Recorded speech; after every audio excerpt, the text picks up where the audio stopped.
Readers, and welcome to Chapter 5 of God, the World's Future, Becoming Human and Unbecoming Evil.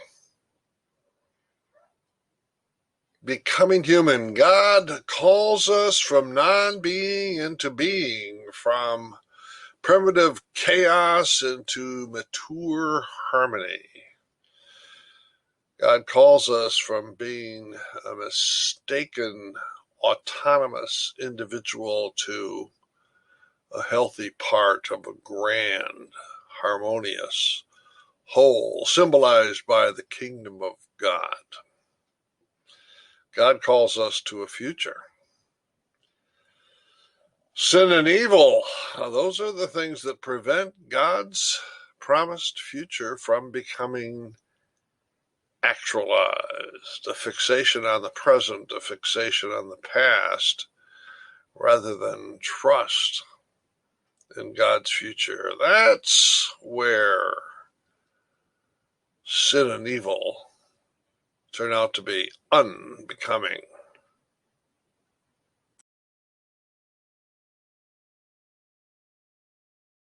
Evil. I'll define evil as suffering. Suffering comes in two forms: natural evil and moral evil. Natural evil, leading to the suffering that you and I experience with cancer or some other horrendous disease or auto accident or volcano eruption. Yeah, that's suffering. That's evil. It's not the product of somebody's sin. If we're a victim of a crime, if we're a victim of government corruption or police brutality or family abuse, that victimage leads to suffering as a result of somebody else's sin. We live in a worldwide web of relationships, a network of cause and effect. I like the Buddhist notion of pratitya samutpada, codependent co-arising. Yep, we're all interdependent. The relationships come first, and your and my individual personalities come second. And that network of relationships is chock full of sin and evil. God has called us to a future of harmony and health and well-being and eternal joy. Evil is unbecoming. Evil stands in the way. Evil is a fixation on the present or the past that will not yield in trust to God's future. Understanding unbecoming evil. That's the agenda of this voice thread.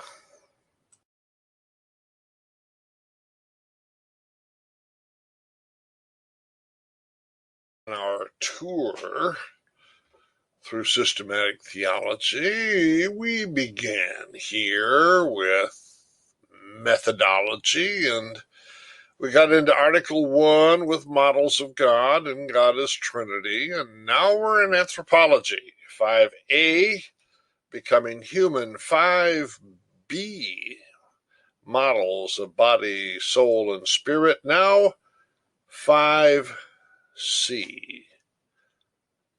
sin and evil.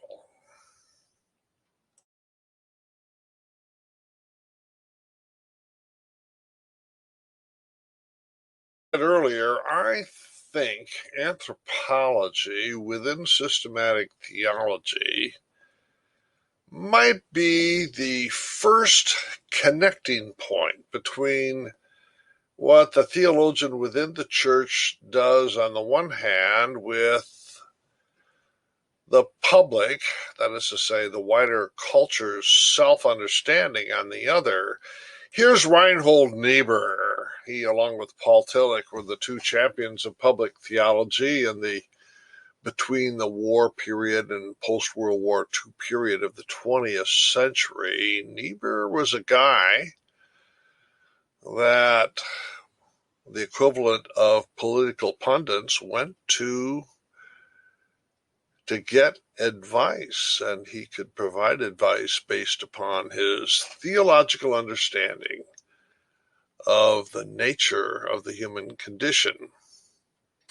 This discussion of sin and evil, which is coming up, it's going to be complicated. You're going to have to pour yourself a nice fresh cup of Pete's French roast coffee, but you're going to have to refill it frequently before we get done here. Reinhold Niebuhr's observation was that sin is empirical. The Christian doctrine of sin doesn't have to depend only on our interpretation of Scripture. Oh, no. Any human being with eyes to see can perceive that the human condition is in pretty sad shape. If the public theologian talks about sin and evil, yes, ears that have never entered a church will be able to hear what's being said.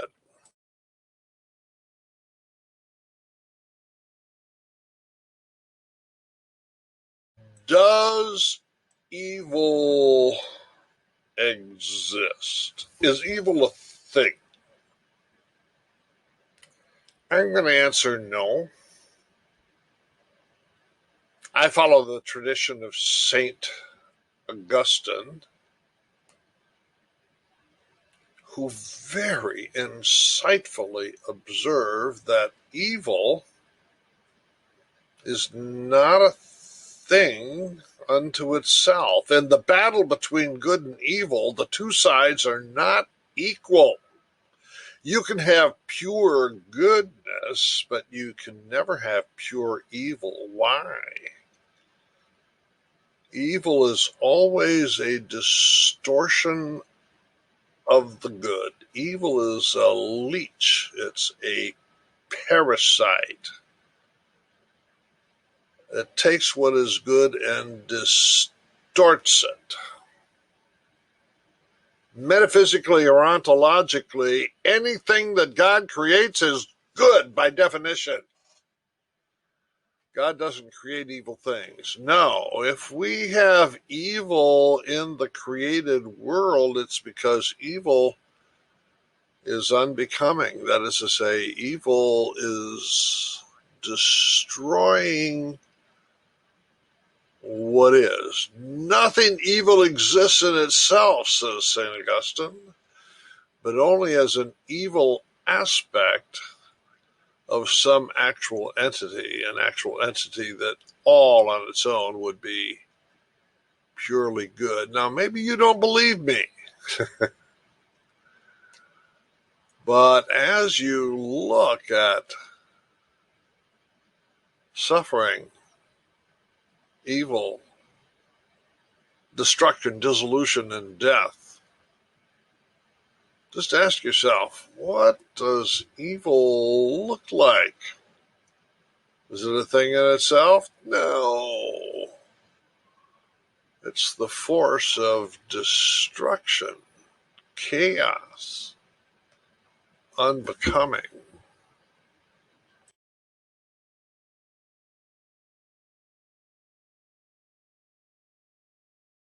I am a follower of St. Augustine when it comes to understanding evil. You don't explain evil, you can understand it, but you can't explain it. I'm not the only one. St. Augustine has had a towering influence in the West. The Byzantine churches don't like him, but we certainly do in the Latin West. St. Thomas Aquinas, Luther, Calvin, and these two guys, giants at mid-20th century. Both of them, Karl Barth and Paul Tillich, endured World War I. Tillich actually was on the front as a chaplain, and he personally carried the bodies off the battlefield. if they had any liberal dreams of creating the kingdom of God on earth, it was all dashed by the horrendous evil that they confronted. They lived through the Nazi period. Karl Barth was the primary author of the Barmen Declaration of 1934, which created the Bekennende Kirche, the Confessing Church, which resisted Hitler right on through until the end in 1945. Tillich had stood up for his Jewish colleagues at the Frankfurt School, University of Frankfurt. So he fled to America and became a professor at Union Seminary in New York, and he and Reinhold Niebuhr became lifelong friends, colleagues, and leaders. Both of them have a similar understanding of evil. Karl Barth calls it das Nichtige, the force of nothingness. Paul Tillich, non-being. I saw a Bavarian movie some years ago called Die Unendliche Geschichte, the unending story, and it had a big dragon in it who brought chaos wherever it went. The dragon was called das Nichtige. Non-being just doesn't lay there doing nothing like your cereal sops up milk in the bottom of the breakfast bowl. No, Das Nichtige is alive and forceful. Non-being reaches up into being and tries to pull things that exist down into non-existence. Evil is unbecoming.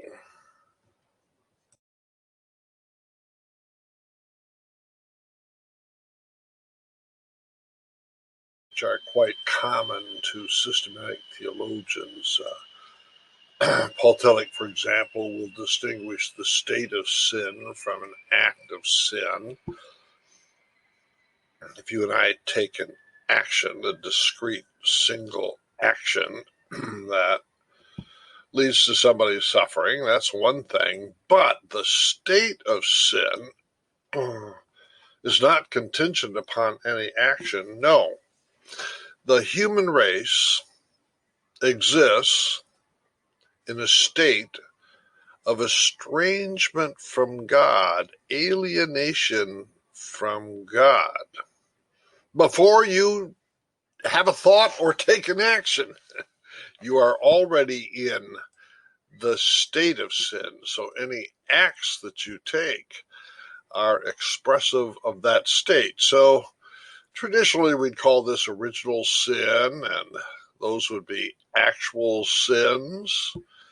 Something like that is presupposed by our theologian.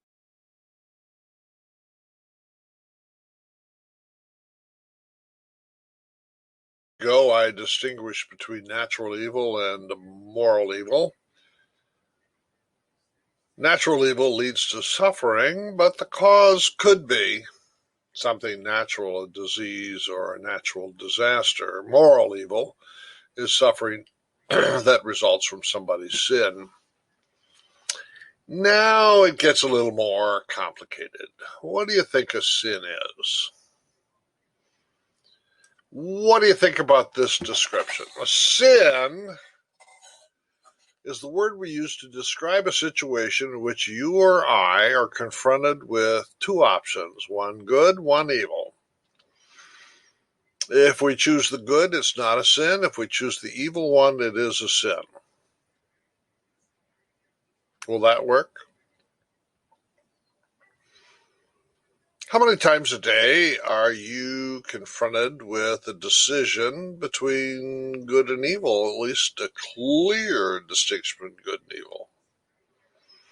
I have to tell you, frankly, that doesn't happen to me every day. Once in a while it does, but not every day. Usually things are pretty muddy. St. Augustine would actually observe that our choices are usually between two goods. It's rare that we have to choose between good and evil, but two goods.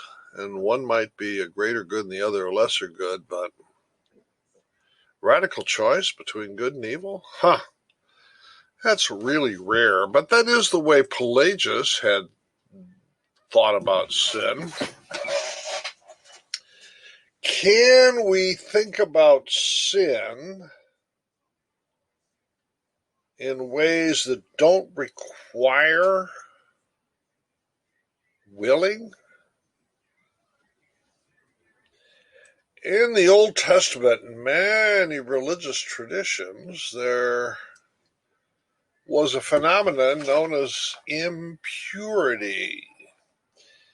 You could be infected, to borrow a medical metaphor. You could be infected by evil. You could be made dirty. You could be made unclean. And then either you would live with shame, or perhaps there would be a ritual, a cleansing ritual of some type. It wouldn't matter of will. Sometimes, if a person gets victimized by a crime, he or she will feel shame or guilt, even though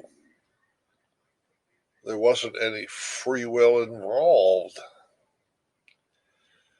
A young woman who gets raped will sometimes feel violated, defiled, impure, contaminated. There was no willful complicity whatsoever. There was no willful sinning on her part. She was the victim of a sin, yet she feels dirty. My point is that your and my experience of sin and evil is not routinely clear. It's a crisscross of different kinds of forces. Only once in a while is it a clear case of willing to do evil instead of willing to do good.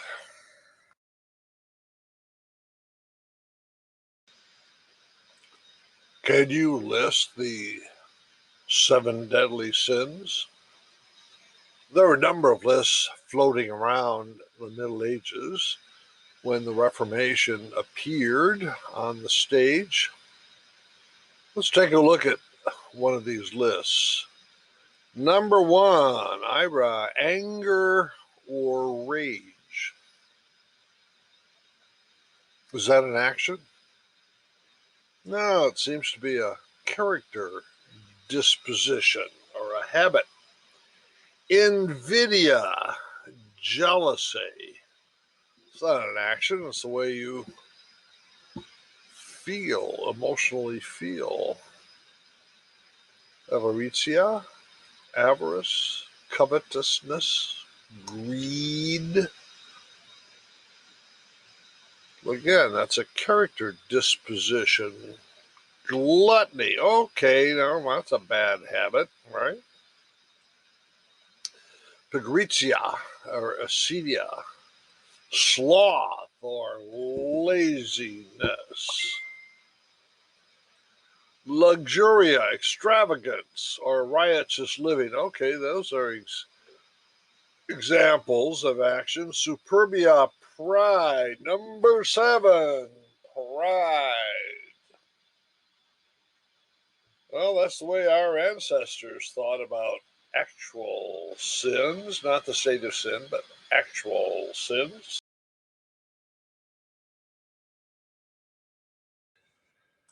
After having thought through what it is phenomenologically for you and me to sin, I've come up with my own description of 7 steps from relative innocence to maximum evil. I don't think you and I actually take these one step at a time, one on Monday, one on second on Tuesday, and the third one on Wednesday. No, it all happens in a flash. So this is an analysis. I think we begin with anxiety. If anxiety is like the bed in the garden where sin can grow, and it's fertilized by unfaith, and the stalk is pride, and the leaves are concupiscence, and the blossoms are self-justification and scapegoating, and the thorns are cruelty, and then finally the bouquet is that of blasphemy.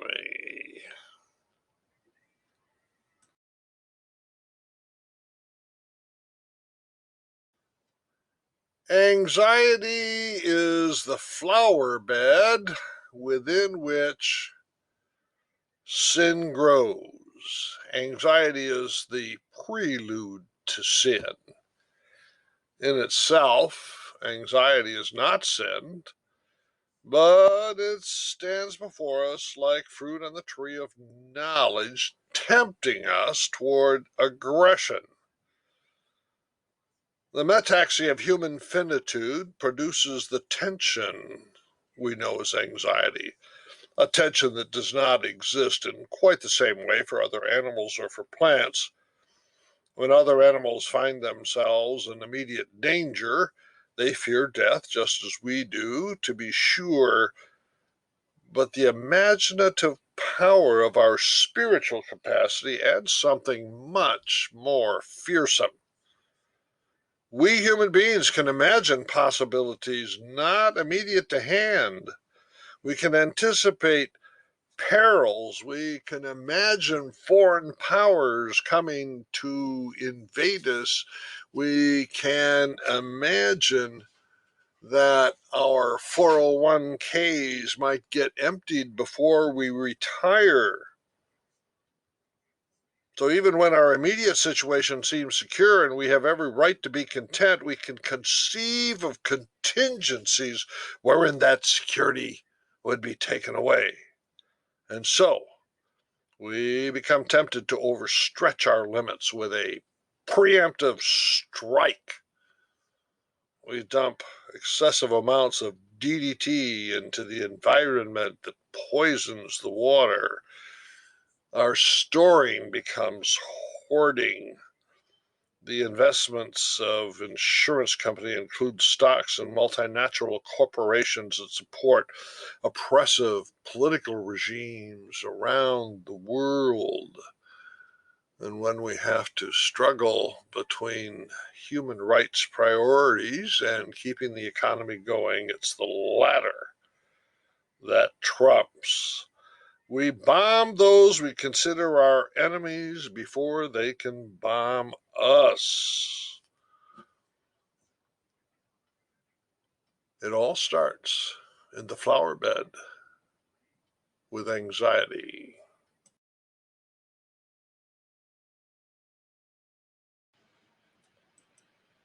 Are you a worrywart? Is vaping safer than smoking? Is cholesterol really bad for me? Do vaccinations cause autism? Is climate change real? Are GMOs safe? Oh my goodness! If you and I want to get obsessed about possibilities, the list is endless. Theologians distinguish between fear and anxiety. Fear has an object. My mother told me as a child that I should look both ways before crossing the street, and only when the street was clear of traffic should I cross. Why? Well, she was afraid a bus would run over and kill me. I'm afraid a bus will run over and kill me, so I respond to that fear by looking both ways. Fear has an object. It's really quite rational to be afraid of things that could hurt you, such as COVID-19. Anxiety looks like fear, but here's the difference. Anxiety has no object. Anxiety looks like fear, but it's not a fear of something. It is rather a fear of nothing. Anxiety is the feeling you get when you anticipate that you're going to drop from being into non being, or that the power of das Nichtige is going to rise up and swallow you up.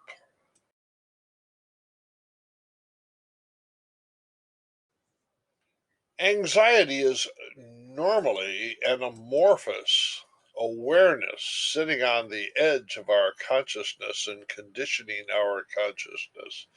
But we can become aware of it when we think about our own forthcoming death.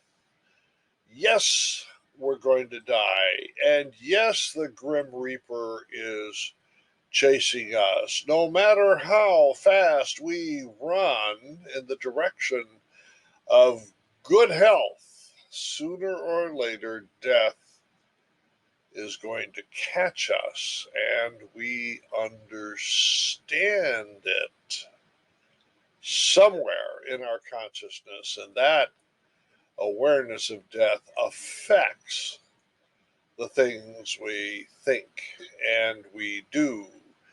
There was a time before we were born in which we did not exist. Now we do.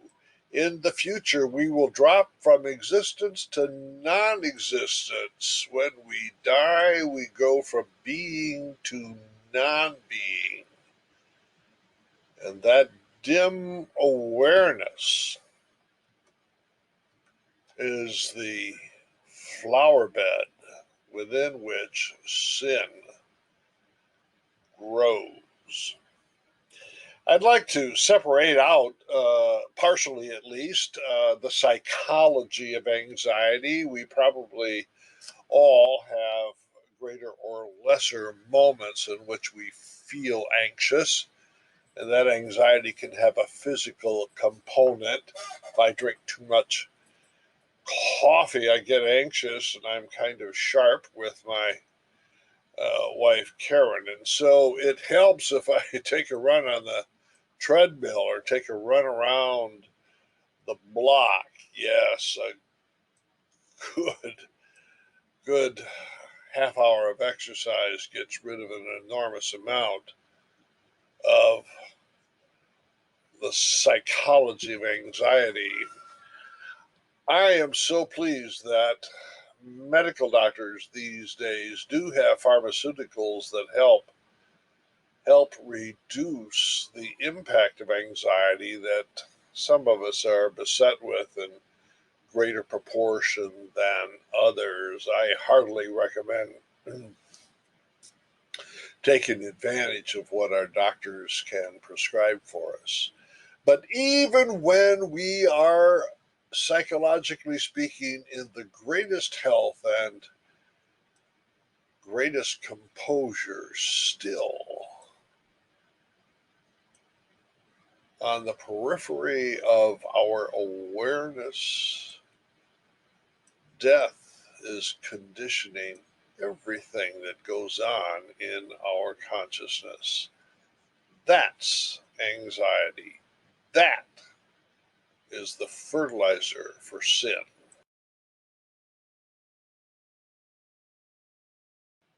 This particular theory of anxiety based sin was common to the Neo Orthodox school of thought for the bulk of the 20th century. Here's Karl Barth. In many respects, he's quite different from Paul Tillich, but they agree on this phenomenology of the human condition: we shall die. Whether it be near or far, it is certainly approaching nearer and nearer. Because our time is finite, our life in time, irrespective of whether we are conscious of it, is in fact a time fraught with anxiety and care. Care as the feeble attempt to mitigate the anxiety.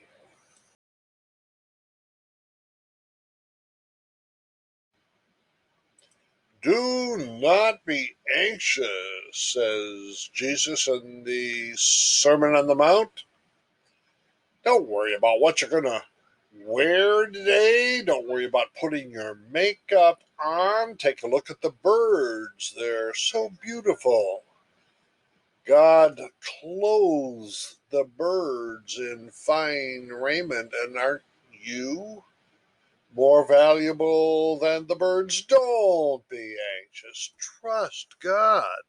Trust God for the future. Is that easy to do? I don't think so. Anxiety is kind of a sidewhacker. It gets us when we least expect it. It's not under our control. What about anxiety over time? At the preconscious level, we're aware we have limited time. We don't know what day we're going to die. We hope it's not today. So we organize our day in such a way to help forestall death. We look both ways before crossing the street. We stay away from people with symptoms of COVID-19.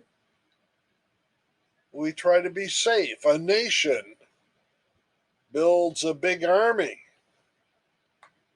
in order to be safe in the future. Time. Don't take away my time. I need my time to be. Need my time to exist. I used to have a seminary friend named Carolyn, and occasionally Carolyn would be twitching her leg and biting her fingernails rapidly. I'd say, Carolyn, what's the matter? Her answer, I've got agenda anxiety. Too many things, not enough time. She was anxious. Well, one way I could provoke her to get mad easily was to ask her to do something that she hadn't planned on. Anxiety over time. If we lose our time, we cease to exist and non being overtakes us. And we make preemptive strikes to preserve our time. Space. Anxiety over space. If we don't have space, we don't exist. As a professor over the years, I've seen or witnessed a rather humorous phenomenon. When a semester begins, students file into the classroom. They seem to sit randomly anywhere. After about the second or third class meeting, each student is in the chair he or she will sit in for the remainder of the semester. They own that chair. It's their throne, it's their home. Suppose a guest comes to visit, which actually happens a couple times a month. They'll want to stay for the lecture. I'll say, certainly, just take any seat. No, the guest sits down, and then the student who owns that seat comes marching in and walks up to the chair that they own and suddenly realizes there's another human body in that chair. They wince, their whole body shakes. It only lasts a fraction of a moment, and then they go find another seat. Sometimes just for the humor of it, on the class meeting just prior to the final exam, I'll say, okay, now, next class meeting, you come in for the exam, but nobody gets to sit in their seat. Oh, there's suddenly an anxious Twitter going about, and then everybody laughs. Of course, they recognize how silly it is. Anxiety over space. Do you ever go shopping at Safeway or your favorite grocery store? Let me tell you what happens to me. See if it might happen to you as well. I have my groceries in my cart on wheels, and I'm wheeling it in the direction of the cashier to check out. And some rude person races to get in front of me and takes my space in the checkout line. It is road rage right there in Safeway, and I can feel the anger start in my toes and work all the way up my body. And if I had a mirror, my face would be red with anger. And I don't know about you, but you know what I do? I look at my watch. This person has stolen my space and they've stolen my time, and my body cannot help but react physically with rage. Now, suppose the driver of that other car turns to me and smiles apologetically and says, "Oh, excuse me. Did I take your place? I'm sorry about that." Well, that rage starts dissipating right down from my head through my body and out my toes faster than it came in. And I sigh and relax and say, "Oh no, all that's just fine. You just go right ahead." Why? Well, that person acknowledged that I exist in time and space. If you try to take a nation's time away from it or its space away from it, what do you get? War.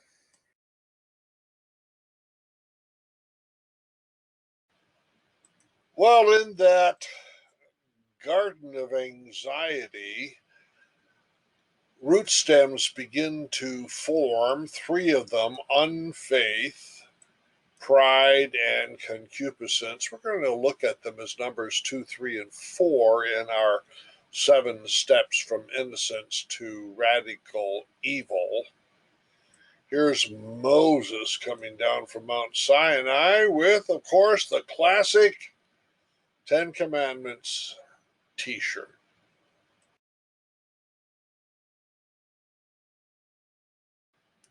Two of our Reformation friends, Martin Luther and John Calvin. This is Calvin Square in downtown Budapest. Calvin writes, Adam would never have dared oppose God's authority unless he had what? Disbelieved in God's word. Unbelief. That's the beginning of sin. Or Martin Luther, the root and source of sin is unbelief. Now, if we do a little discourse clarification. We ask, well, what do Luther and Calvin mean by disbelief? They're going to mean that when we hear God's word preached or when we read God's word in Scripture, we don't believe it. And if we don't believe it, sin follows.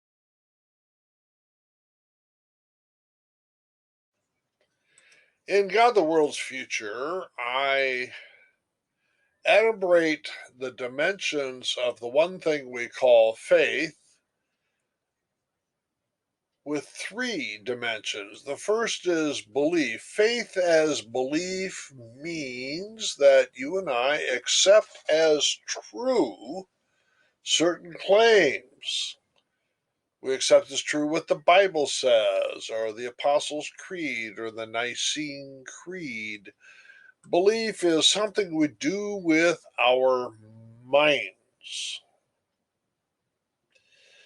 Trust is another dimension of faith, and when we trust God, we give our heart to God. We allow God to take care of us. When Jesus says, don't be anxious, he is inviting us to trust God rather than ourselves. So trust is something we do with the heart. Belief is something we do with the mind. But there's a certain dimension of faith in which we don't do anything. After all, we're justified by faith. It can't be either the work of trust or the work of belief. What is it? It is the presence of the resurrected Christ. In faith, Jesus Christ is actually present, for lack of a better word. It is a mystical presence. We don't control that. It's a gift of God. It's this dimension of faith that makes it justifying and saving. All right. Step number 2, from innocence to radical evil. Step number 1 was anxiety. Step number 2 is what? Unfaith. Paul Tillich, the theologian, wrestles with what's the best word here? Unbelief. Well, that doesn't quite get at the trust issue. So Tillich gives us this very awkward word, unfaith. Jesus, if he were invited into this conversation, might say, you know what? If you really trusted God for your future totally, you wouldn't be sinning.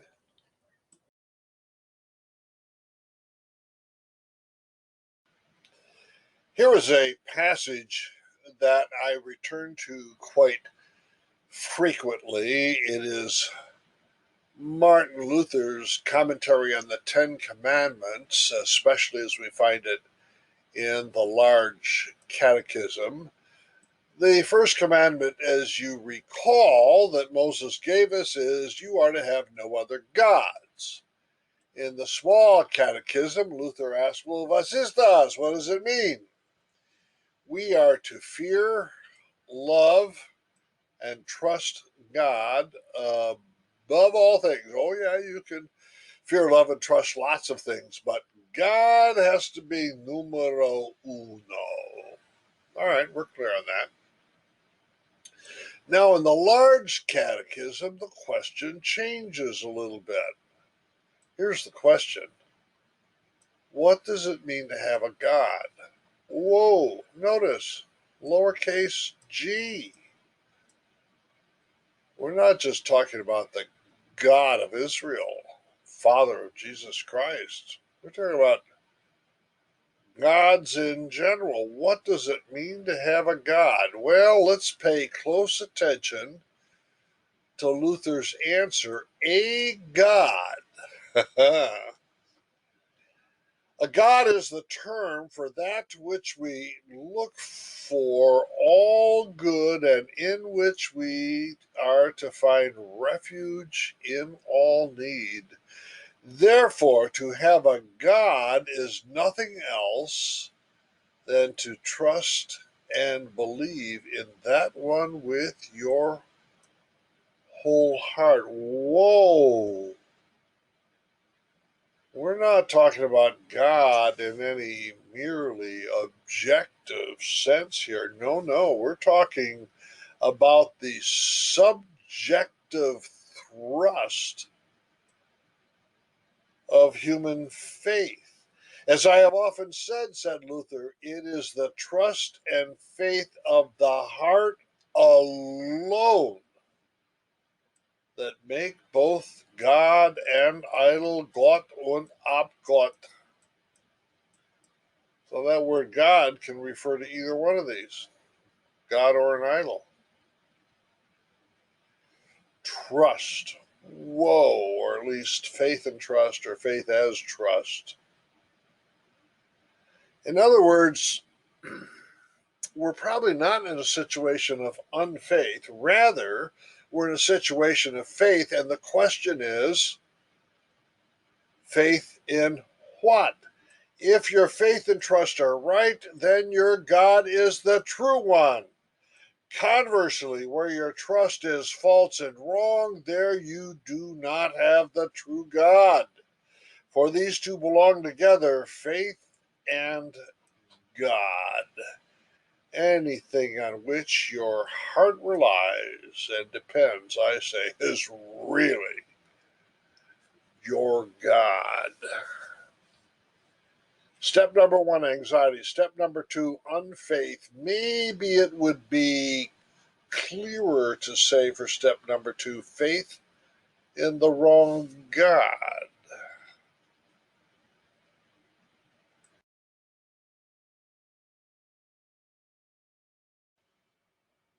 Pride. Step three. We saw it as superbia in Latin in the list of 7 deadly sins. The Greek word is hubris. Paul Tillich prefers the Greek word hubris. I like the word pride. Hubris is the self-elevation of oneself into the sphere of the divine, says Paul Tillich. The Tower of Babel, Genesis chapter 11, if you recall. The Babylonians on the plain of Shinar build a tower into the sky. They are going to storm heaven from below. God, seeing how tiny the operation is, has to come down just to take a look at it.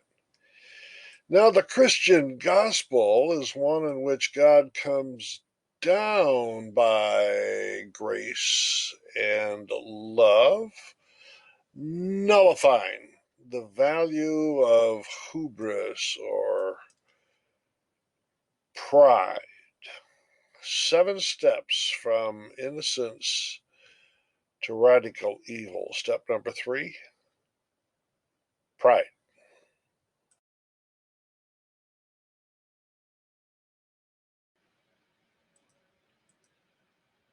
Pride, the sin of pride. Here we have a flabby lapdog doing a self-portrait, and he ends up looking like a German Shepherd. Does the dog think too much of himself? And if so, is that a sin? During the time I was doing my research on the 7 steps from innocence to radical evil, I was in the habit each summer of taking a dozen and a half teenagers backpacking in the wilderness of the high Sierra Mountains. A few other adult chaperones came along, and on one of those backpacks we had numerous campfires, so I selected 7, and each step from innocence to radical evil became the topic of one of those campfires.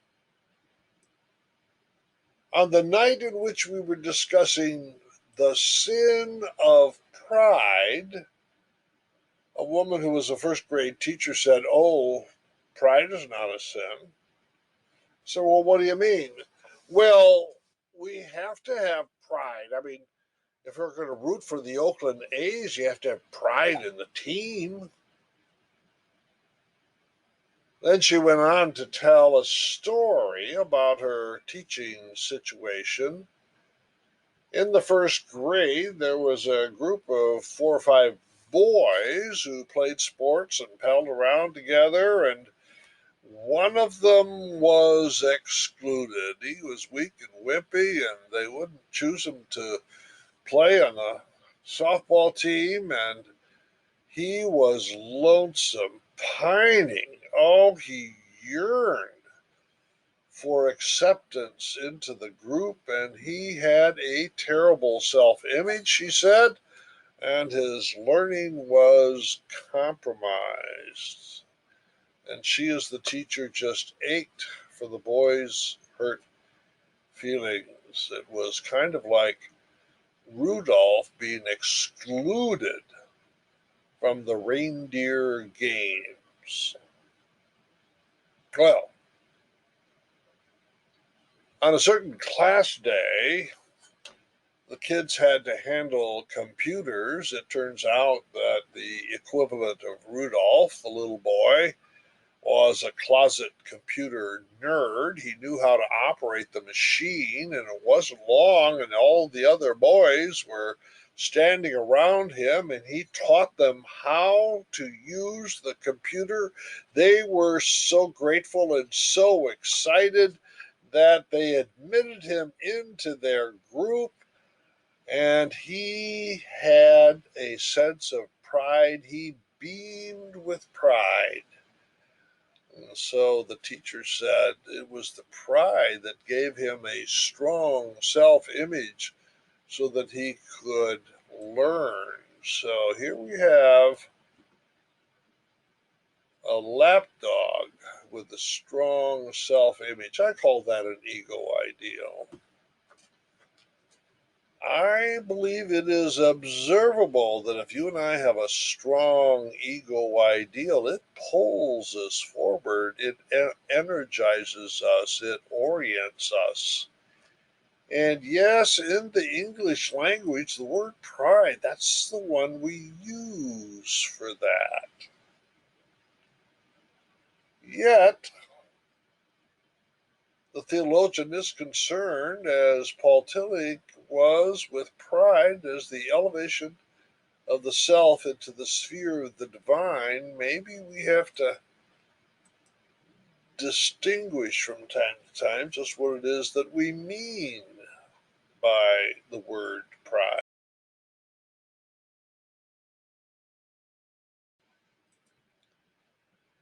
Suppose we connote by the word pride self assertion, self expression, self aggrandizement, narcissism. Back on the front end of the woman's liberation movement,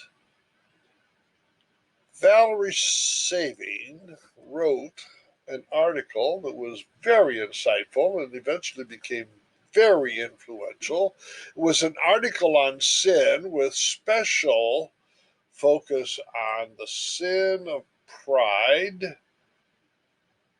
And Dr. Saving noticed that in the history of Christian spirituality, in order to combat pride with virtues such as humility or vows to accept the authority of your superior in the monastic order, that all these were the church's attempt to suppress the damage that proud men would cause, that pride seemed to be the worst and the most dangerous of men's sins, hence the need to curtail it through humility and authority. But this leaves out women, she said. Pride is not the basic problem a woman faces. And so, if you demand a spirituality such as humility that suppresses self expression or self formation, the woman's self dissipates before it can even be formed. That's not healthy. And so the upshot is that fearing pride as the worst of the seven deadly sins is gender specific.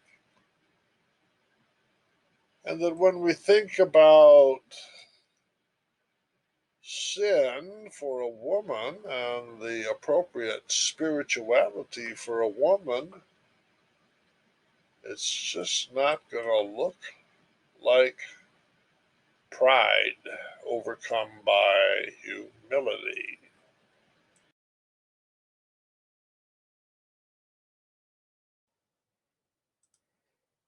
And this is my pocket. After bragging about all the medals of achievement, and maybe even thinks he's going to impress this lovely lady. Well, in thinking through the implications of pride, I actually went around and asked a number of women what they thought about this issue, the issue raised by Valerie Saving. And I would actually say, would you mind telling me how you sin? Surprisingly, a lot of women were quite ready and willing to talk about this. And on the one hand, they agreed with Saving that pride in men looks different than the spiritual struggle a woman has. But they frequently said, I still have a pride problem. It just looks different. I said, oh, well, help me understand. How does it look different? Frequently they said, well, for me, pride manifests itself as narcissism.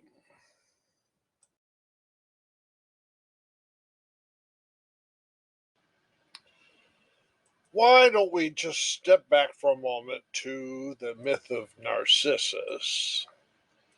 Here we have pictured Echo, and Echo got a crush on a boy in the neighborhood whose name was Narcissus, and she flirted with him, and she displayed herself and batted her eyes and brought him hot coffee and did everything to get his attention and to precipitate in Narcissus the same passion for her that she felt for him. Could he have love and passion for her? And if not love and passion, then how about some sympathy? How about some empathy for her experience of unrequited love? Well, Narcissus couldn't do any of that. He liked looking at himself in the mirror. In this case, the mirror was a pond, and he would lean over the edge and look at his face in the pond and say, oh, Narcissus, how handsome you are. And Narcissus was so in love with himself, he ignored Echo and her selfhood, her personhood, Because she was unaffirmed, she began to fade away. Narcissus. He ignored her, and she kept fading and fading until she disappeared, and the only thing left was her voice. And today we call a voice without a body an echo. In the meantime, Narcissus, madly in love with himself, having no empathy whatsoever for benighted Echo, fell into the pond right where his face could be seen, and he drowned. Oh, those Greeks, don't they love tragedies? And this is a tragedy for Echo, who is ignored, and Narcissus, who loves himself to the point of self-destruction. Well, let me ask you, you don't need to answer. When you sin, do you ever sin kind of like Narcissus? One thing I'm going to draw from this story and build on is that Narcissus exhibits the kind of pride that lacks empathy for the feelings of others. Let's make that the decisive trait of narcissism.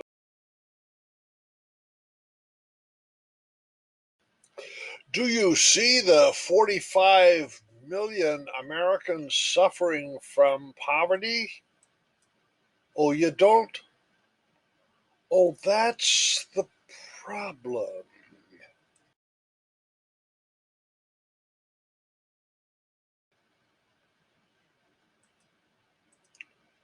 1930, lynching, Marion, Indiana. Let's go back to Reinhold Niebuhr. When it comes to sin, Reinhold Niebuhr distinguished between groups and individuals. An individual, such as you and me, can, under certain circumstances, act benevolently, act self-sacrificially. We can love another person for his or her own sake. We can treat another person with dignity. Groups cannot.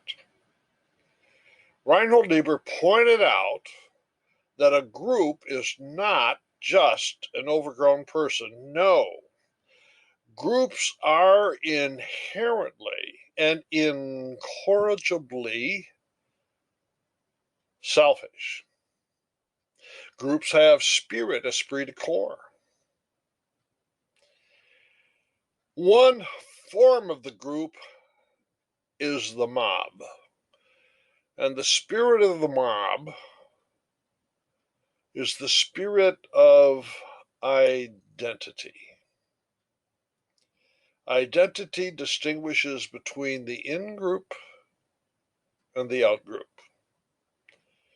And because of the incorrigible selfishness of the in-group, when it turns into a mob, it is capable of reaping death on those who are the outsiders. Racial prejudice on the part of people from very different nationalities who think of themselves as a white racial group treats outsiders in such a way that their lives are put in danger. I think that Niebuhr's insight is accurate, and when we do our discourse analysis, we always need to watch for the discourse of identity and the potential for injustice and possibly even violence that a group can perpetrate against those outside the group.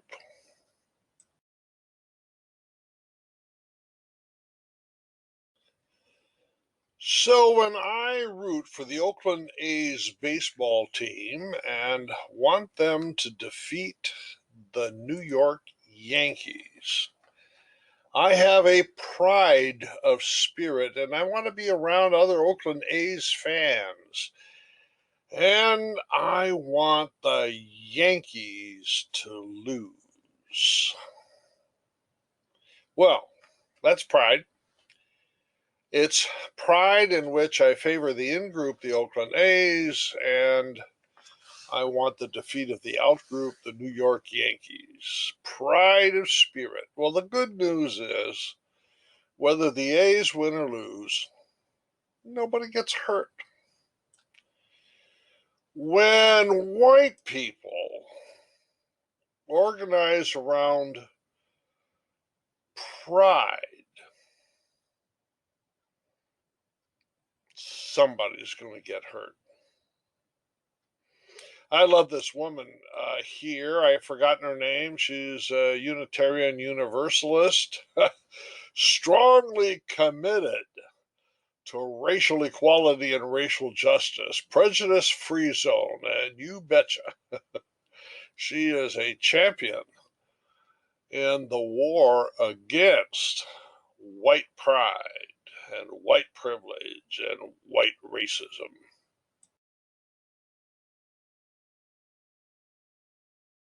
Here is E.O. Wilson, the sociobiologist, and you will rarely hear me want to quote Wilson positively, but he does make a point here that I want to take seriously. Human beings are strongly predisposed. That means we have an inclination, but we're not genetically determined. Human beings are strongly predisposed to respond with what? Unreasoning hatred. Now, there are good reasons for hating the New York Yankees. You know what? Don't believe everything I say. Unreasoning hatred to external threats. All right, that's the anxiety component. And to escalate their hostility. Now, this is not due to Adam and Eve. This, according to Dr. Wilson, is due to evolution. Evolution conferred a biological advantage to those who conformed with the greatest fidelity. That is to say, the group pride that leads one race to commit genocide against another. That is a biological advantage. Evolution has given us that gift. Do you want to thank evolution or not?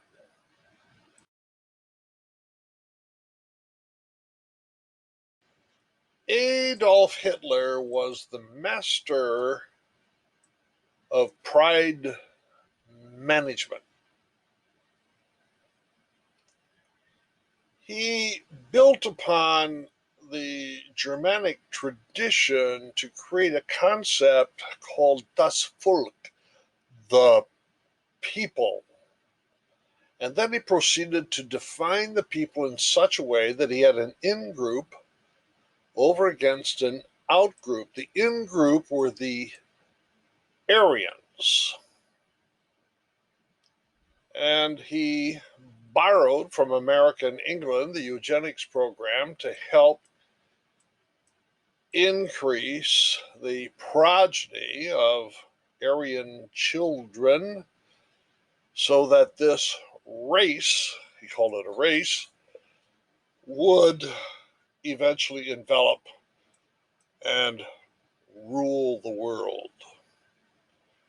Das Volk. He capitalized on some principles that we saw back in our discussion of methodology, having to do with autochthony. Remember, autochthony is that principle where, as they sing in Oklahoma, we belong to the land, and the land we belong to is grand autochthony. Blut und Boden, he called it. Blut is blood, and Boden is what? The soil. the land. So the blood of the folk, the people, and the land, it all goes together. Blut und Boden. So it was a metaphysical, not just a sociological understanding of the people. Pride, what pride he cultivated in the sense of being a German Aryan. And when it was over, only 50 million people met a violent death.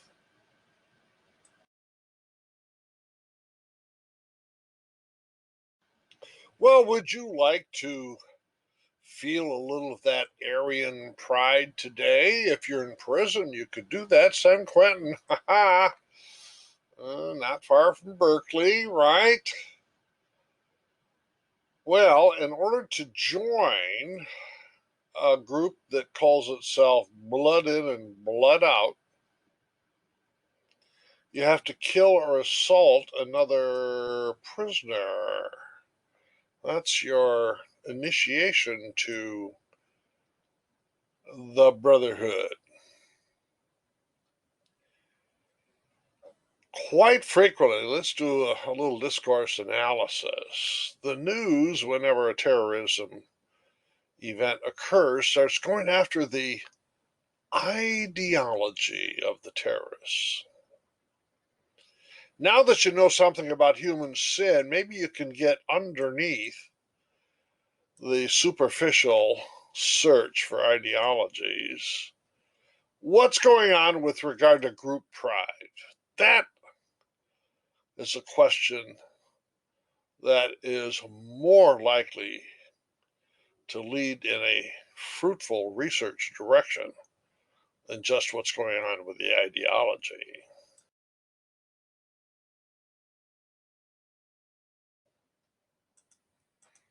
Don't you just love this? Rally against apathy draws a small crowd.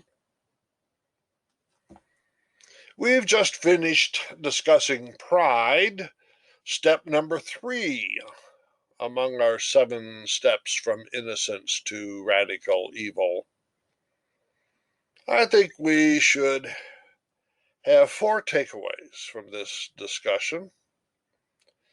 First, the word pride can mean at least 2 different things. In its theological use, pride refers to a sin against God. In a more practical or psychological use, we all need pride in the sense of an ego ideal so that we develop a strong sense of self. Secondly, in its theological use, Paul Tillich defines pride as elevation of the self into the sphere of the divine. I think that's accurate. I think the Tower of Babel is a reminder of that understanding of pride. Thirdly, thinking about the myth of Narcissus, when a narcissistic person fails to show sympathy or empathy, to feel the feelings of another, pride isolates a person, separates and estranges the proud person from others. Fourthly, we distinguished between the individual and the group. The individual is, on occasion, capable of self-sacrificial love. The group is not. The group becomes a group largely because of the spirit of pride. And under certain circumstances, the spirit of pride can get so strong, the group turns into a mob, and somebody gets hurt. Well, that's pride. We'll go on now to the next step, concupiscence.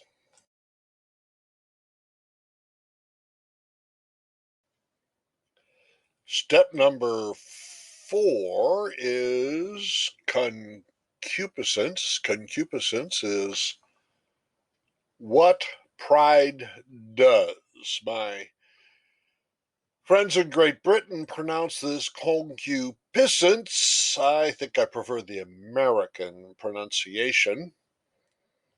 If you want to know what it means, think of words such as lust, coveting, envy, jealousy, gluttony, avarice, and most importantly, shopping. All of those are signs that the power of concupiscence is operative.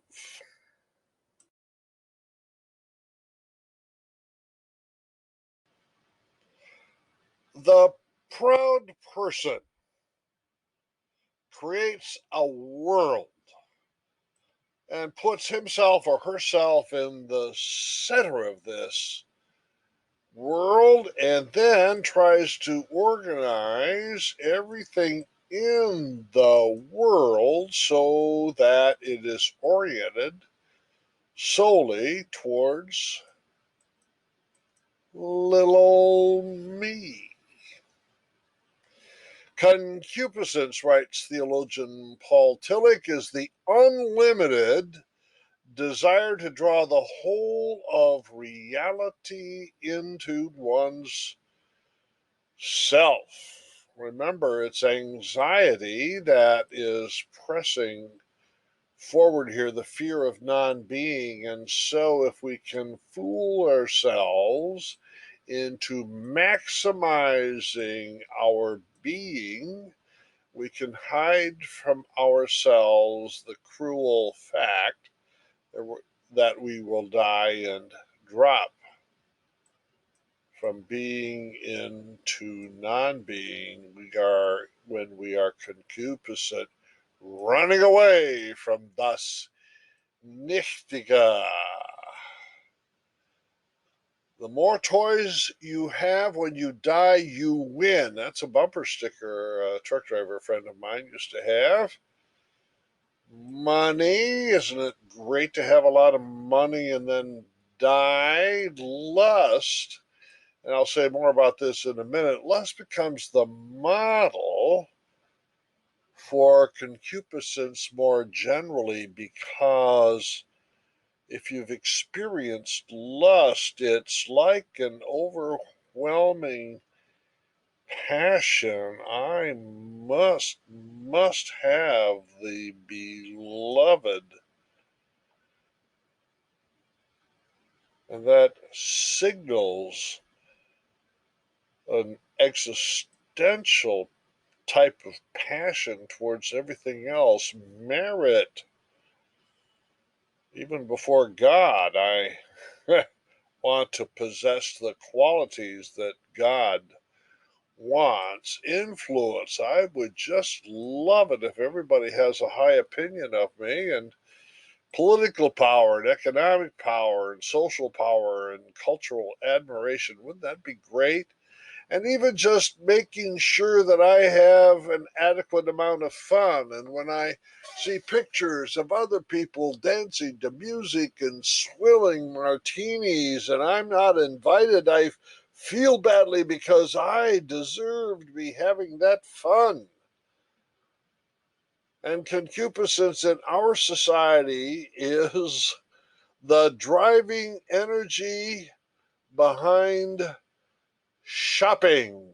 I was working on this and sitting at the desk in the fireplace room of my home, and my 17-year-old daughter, Kathy Kim, came up and said, "Daddy, what are you working on?" I said, "Concupiscence." "What's that?"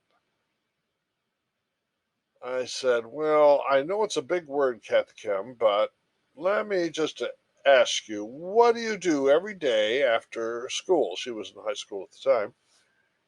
"Well, my girlfriends and I, we go to the shopping mall." Okay, when you get to the shopping mall, Catechem, what do? Well, we go around to the different stores, and we look in the windows, and we look at all the things we would like to buy and have. So, Catechem, you would like to buy and have all these things, is that right? Yeah, that's right. I said, well, Catechem, that's what the word concupiscence refers to. She smiled and she says, well, Daddy, I am just like the bumper sticker, born to shop.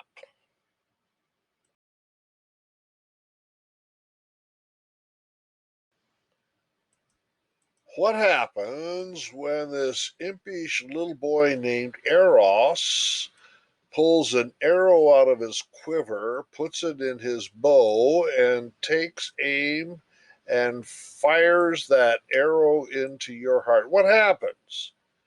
You become like a fish, hooked, but you love it. Suddenly your life is given over to lust and passion and desire and craving, an obsessive desire to be with the beloved one. It's all a plot that comes from this woman, Aphrodite in Greek or Venus in Latin, and this little guy, Eros, her son, Cupid in Latin.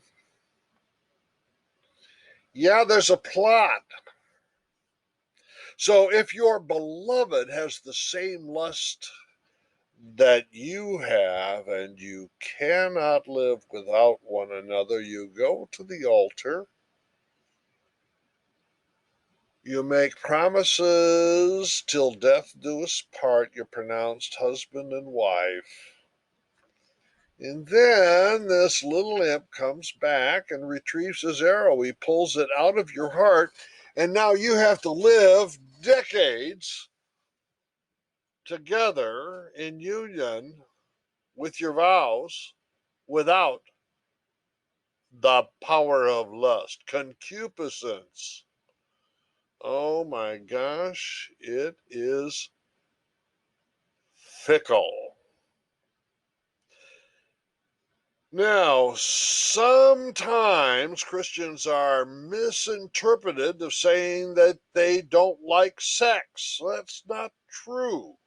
What's going on here is that the whole adventure of lust, sex, and marriage that human beings experience becomes a model for understanding the larger phenomenon, which is concupiscence.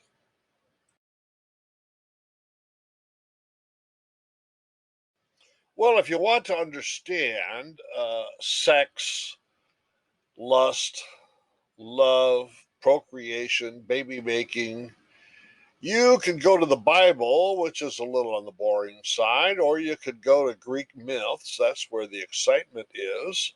Or finally, you could ask the evolutionary biologist or the sociobiologist to explain it for you. Here is one pair of sociobiologists. Faithful or not in life, human bodies are designed for infidelity. Oh my goodness. Lust does not contribute to good, healthy marriage and family life. No, no, we are genetically designed for infidelity. So if you think of infidelity as a sin, oh my gosh, evolution has designed us for sin. Robert Wright, popularizer of sociobiology, fascinating reading. I don't think any of it can be confirmed as true, but it is fascinating reading.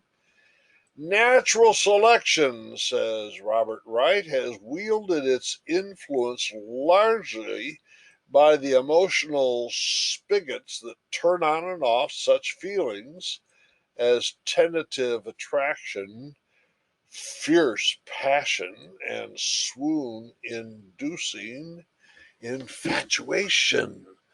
The spigots.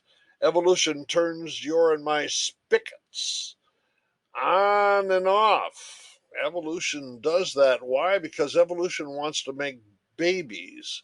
What is called reproductive fitness in evolutionary theory has to do primarily with making babies that survive long enough to make more babies. So, say the sociobiologists, you and I have feelings of passion and lust and love and end up making babies because we are driven by our selfish genes. It's the genes that have the passion because they want to make more genes, and you and I, when we make babies, are just doing the bidding of the genes. So, if you think that love you have for your beloved is eternal, think again. You're just manipulated by your genes. Well, do all sociobiologists and evolutionary biologists agree on this? Oh, no.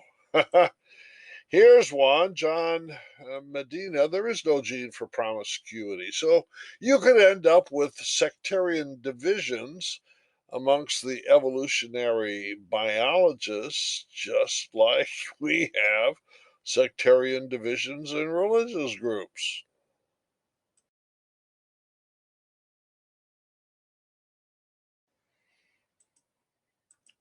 I too hate being a greedy bastard, but we have a responsibility to our shareholders. A shareholder, by definition, is a greedy bastard.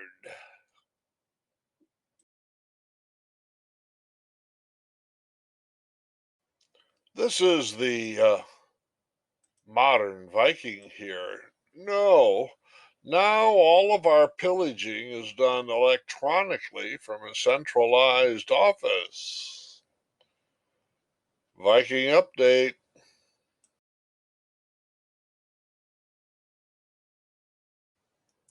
Our word concupiscence refers primarily to the craving that leads us towards the desire to possess, and possess some more. Let's spend a little time trying to analyze craving, desire, lust, these things. The Buddha, Siddhartha Gautama, the Sakyamuni who became the Buddha, noticed concupiscence in the human race. So when he formulated those four noble truths, beginning with all life is suffering, and suffering is caused by unfulfilled desire, he had a lot to say about craving. The human condition is characterized by craving. Now, if you don't know much about sin, you might be saying something, well, we all need shelter and food and cleanliness, the basics just to survive. Yeah, we do. But craving is a little more than that. It's the more than that will interest us in what follows.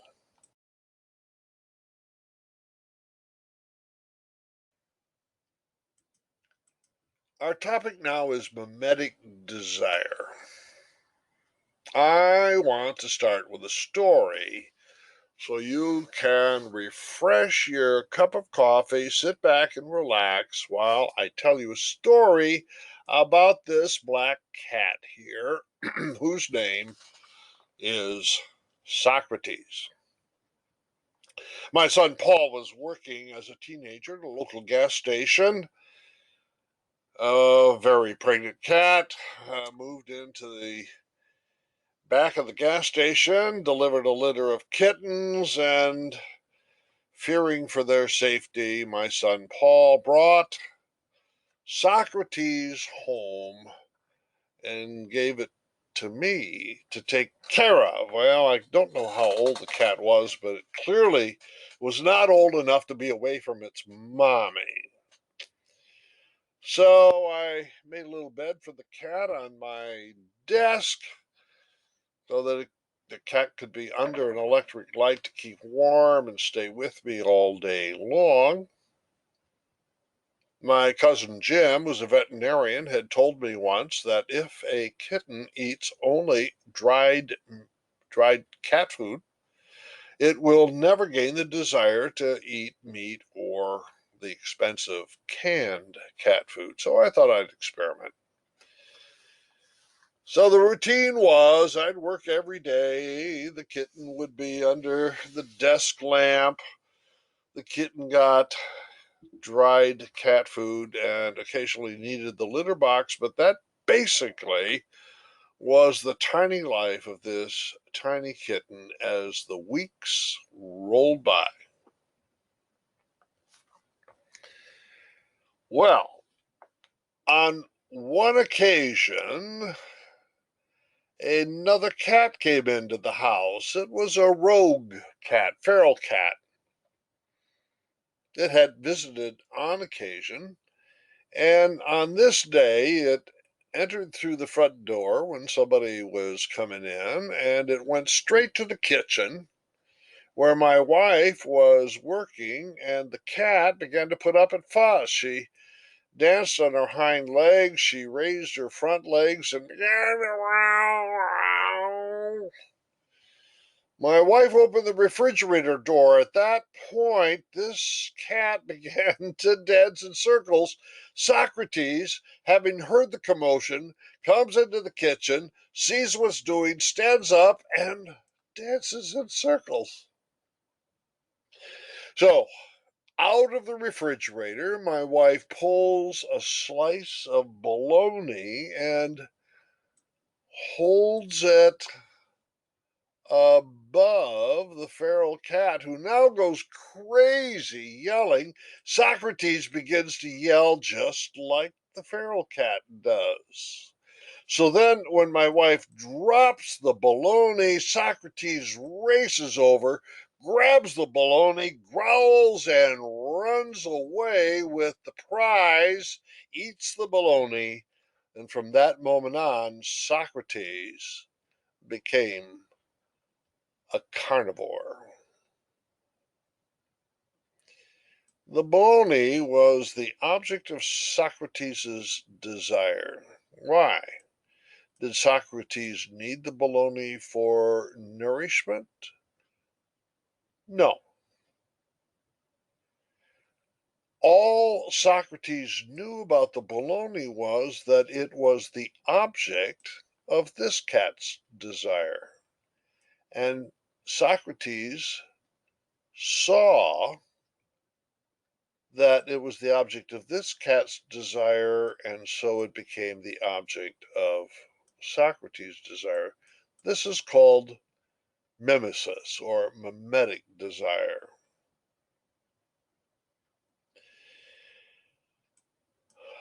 At this point, it's acquisitive desire. That is to say, Socrates wants to acquire the bologna solely because the feral cat wants the bologna. But at the climactic moment, Socrates came over and stole the bologna from the other cat. At that moment, it became conflictual desire. There was a little bit of growling. Socrates won and raced away with the spoils of war, and then the feral cat went back and ask my wife to please get another piece of bologna from the refrigerator. Mimetic desire. It's acquisitive, and then it can become conflictual. What we're talking about now are the dynamics of concupiscence.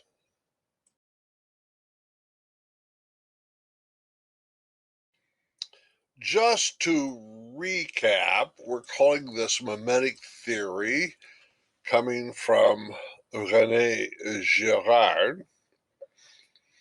There will be an object of desire, and yes, it could be for survival, food, shelter, etc. Or it could come from concupiscence. In this case, it starts with the model, what the other cat desired, and then this desire wants to acquire the object of the desire and may engage in rivalry with the model and have to destroy the model to obtain the object of desire. Concupiscence in action.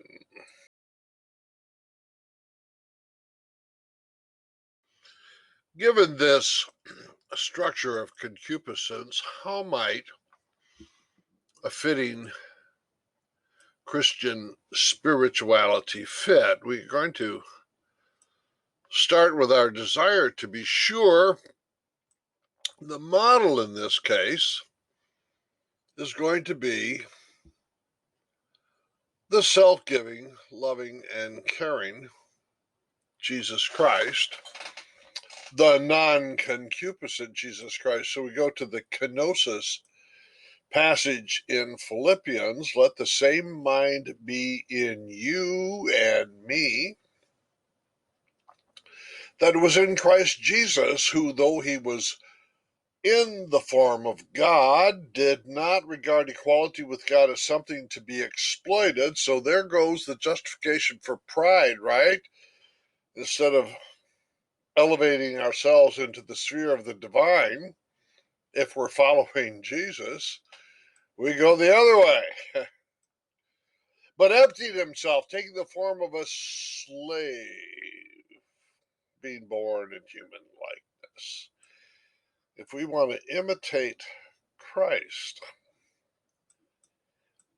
Philippians 2, 5-7 tells us how to do it without pride, without concupiscence.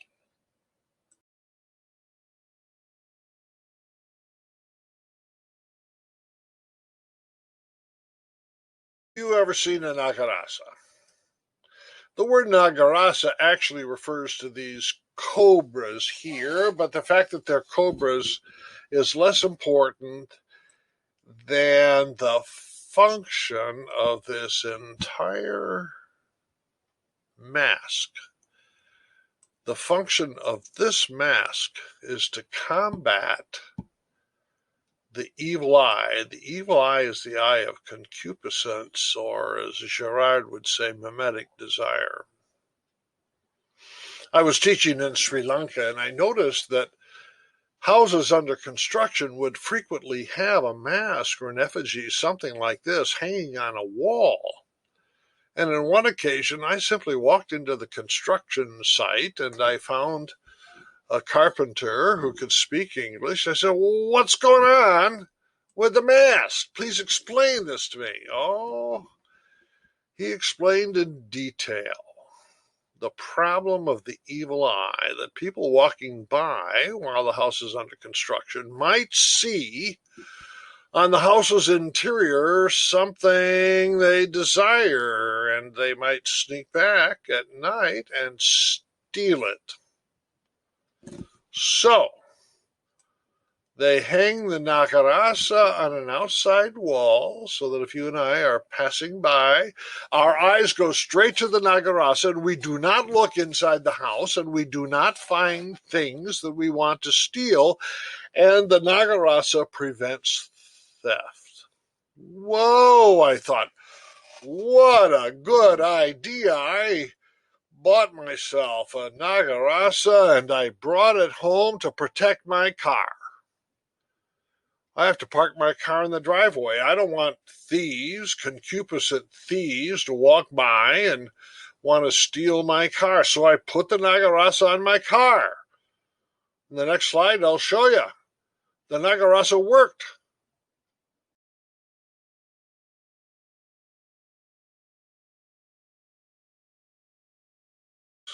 To the nagarasa, nobody ever stole my car.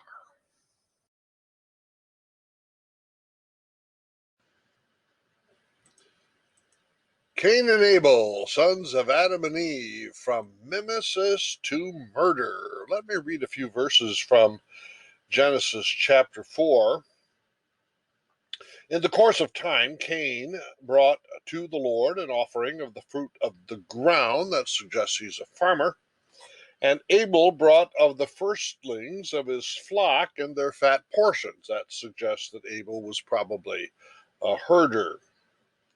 And the Lord had regard for Abel and his offering, but for Cain and his offering he had no regard. So Cain was very angry, and his countenance fell. The Lord said to Cain, "Why are you angry, and why has your countenance fallen? If you do well, will you not be accepted? And if you do not do well, sin is couching at the door. Its desire is for you, but you must master it." Sin, kind of like a dragon in ambush, couching at Cain's door. Will Cain master the sin or not? Cain said to Abel his brother, "Let us go out into the field." And when they were in the field, Cain rose up against his brother and killed him.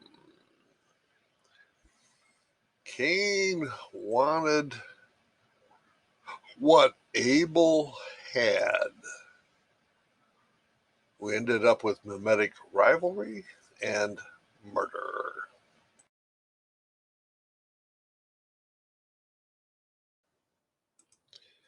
Have you ever had that feeling of jealousy towards someone with power? It's my observation that craving for power or desire for power is the heart and center of the concupiscent orientation. The concupiscence of both our personal and our corporate being is fueled by an insatiable lust for power. The fanatics amongst us illustrate in the extreme what I think is going on inside all of us, even if more modestly. Let's remember a guy named Hermann Goering, who was a sidekick, so to speak, of Adolf Hitler during the Third Reich. Goering wanted to consume power, and yet he discovered power cannot be consumed. It can only be identified with, participated in. Goering got as close to power as he could by becoming a Nazi. Hitler, he thought, was the personification of the power which he identified with. He treated the Führer as the sacred, as the absolute, just as the Catholic Christian is convinced that the Pope is infallible in all religious and ethical matters. Goering said, "So we National Socialists declare with the same ardent conviction that for us too The Führer is absolutely infallible in all political and other matters having to do with the national and social interests of the people. That's what Goering said. Goering is implying that power is religious, inherently religious. In bestowing the symbol of infallibility on Hitler, Goering was elevating him to the level of ultimacy. And through his own identification, he was elevating the Nazis and himself to that level, the level of apotheosis. Now, let me give you a quotation here that we get from Hermann Goering's reflections. Are you ready? Goering writes, "We each possess just so much power as the Führer wishes to give, and only with the Führer and standing behind him is one really powerful. Only then does one hold the strong powers of the state in one's hands. But against his will, or even just without his wish, one would instantly become totally powerless. A word from the Führer, and anyone whom he wishes to be rid of falls. His prestige and his authority are boundless. It is not I who live, but the Führer who lives in me." Goering, knowingly or unknowingly, is mimicking Galatians 2:20. It is no longer I who live, but it is Christ who lives in me. Concupiscence, the insatiable craving for power. It's religious. Even though it doesn't look religious, it is as religious as anything else in human experience.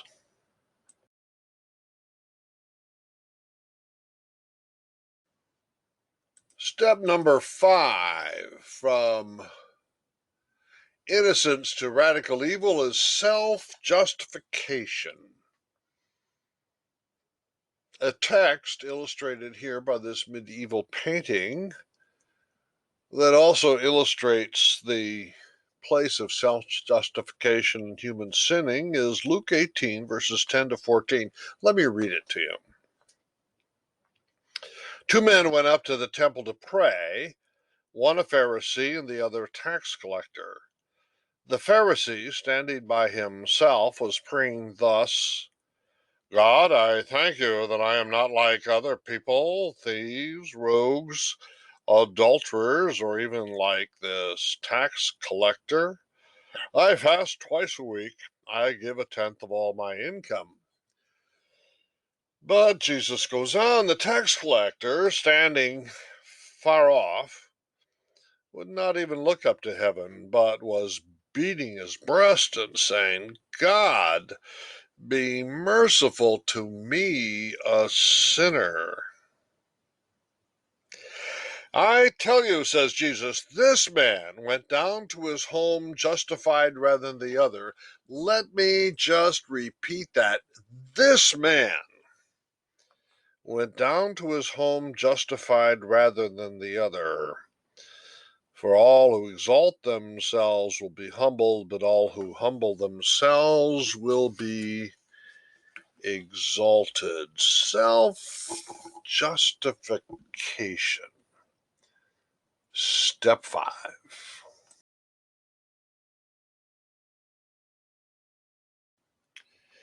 Deep down in our consciousness, we are aware that we're going to die. We also are aware that concupiscence will fail us, no matter how much money is in our bank account. When we go to the undertaker for the last time, that money is not going with us. We also know the difference between good and evil, And here's the biggie. We suspect that the good may be eternal. There is arising out of our anxiety a reason to identify with what is good. If we identify with what is good, we may find eternal life.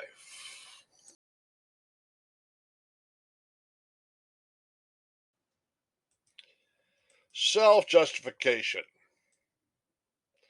Do you remember by chance Joseph, Hebrew slave in Egypt, in the employ of Potiphar? In fact, he was so skilled at his tasks, he was the head steward, he was the accountant, he kept the books. Highly trusted, highly skilled, highly responsible. Potiphar and Joseph had a good relationship, but Joseph was also a handsome dude. Now, one day, Potiphar is away on a business trip, and Mrs. Potiphar invites Joseph into her boudoir to fix a leaky faucet. Now, once he gets into the boudoir, she undresses appropriately and invites Joseph to go for a soiree on the bed. And Joseph says, no, that would violate my relationship to Potiphar. I'm not that kind of guy. I am leaving. So they have a little tussle, and Joseph uh, finally gets away from her, but unfortunately, as you can see, Potiphar's wife's hand is here. As he runs away, she's got his coat in her hand, and he's gone. So she just evidently, in this case, just drops the coat on the floor. Eventually, Potiphar comes home and says, excuse me, isn't that Joseph's coat? It looks familiar. Well, yes, it is Joseph's coat. You see, Joseph came into my bedroom and tried to seduce me. That Joseph cannot be trusted. He is a woman abuser, and I fought him off, Potiphar. I told him that's not what I was going to do. I'm not that kind of a girl. So Potiphar rightly puts Joseph in jail where he rotted for 2 years. So what's going on with Mrs. Potiphar? No, I did not try to seduce Joseph. Joseph tried to seduce me. I am in the right. Joseph is in the wrong.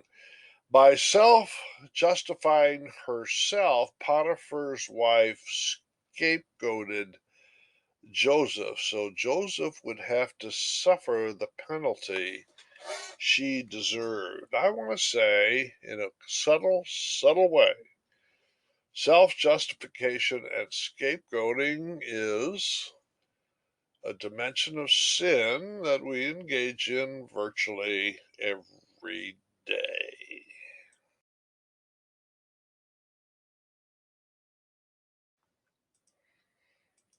Adam and Eve. How does that story go again? Let's see. The serpent comes to Eve and mentions something about the fruit on the tree of the knowledge of good and evil. Eve takes a look at the fruit. Oh, it looks pretty good. Looks pretty good to me. Let me pause. Eve is attracted to what is good. She's not attracted to what is evil. She's attracted to what is good. Well, the story continues. As you know, Adam and Eve eat the forbidden fruit. And later, God comes. I think this must be God here in the Hieronymus Bosch. Garden of the Lights. Um, God comes walking through the garden, and he doesn't see Adam and Eve. Adam and Eve, where are you? Oh, we're hiding. We're hiding in the bushes so you can't see us. Why don't you want me to see you? Well, we're naked and we don't want you to see us when we're naked. So God does a little thought thinking and an eye roll and says, Adam and Eve, did you eat the forbidden fruit? Is that why you're embarrassed? Well, by this time, Adam and Eve are now out in front, and God and Adam and Eve are having a conversation, and God says, Adam, did you eat the forbidden fruit? And Adam says, well, yeah, technically I did, but you see, it's not my fault. It is the fault of the woman. She gave me the fruit, and God, we know you're the one who made the woman and gave her to me. Oh, so then God turns to Eve. Eve, is this true, what Adam says? Well, it is sort of true, she said, but you see, it's not my fault. Um, the serpent beguiled me, and she doesn't say it, but she implies it. God, you're the one who made the servant. So when Martin Luther offers his commentary on the book of Genesis, he says, Adam passes the book to Eve, and Eve passes it to the serpent, and finally they all end up blaming God. It's not my fault, it's God's fault. You and I, as human beings, are naturally inclined toward the good. We are naturally inclined toward self justification. And if necessary, in order to justify ourselves, we will scapegoat the serpent. And if that doesn't work, we're going to scapegoat God. That, observes Luther, describes the fallenness of the human condition.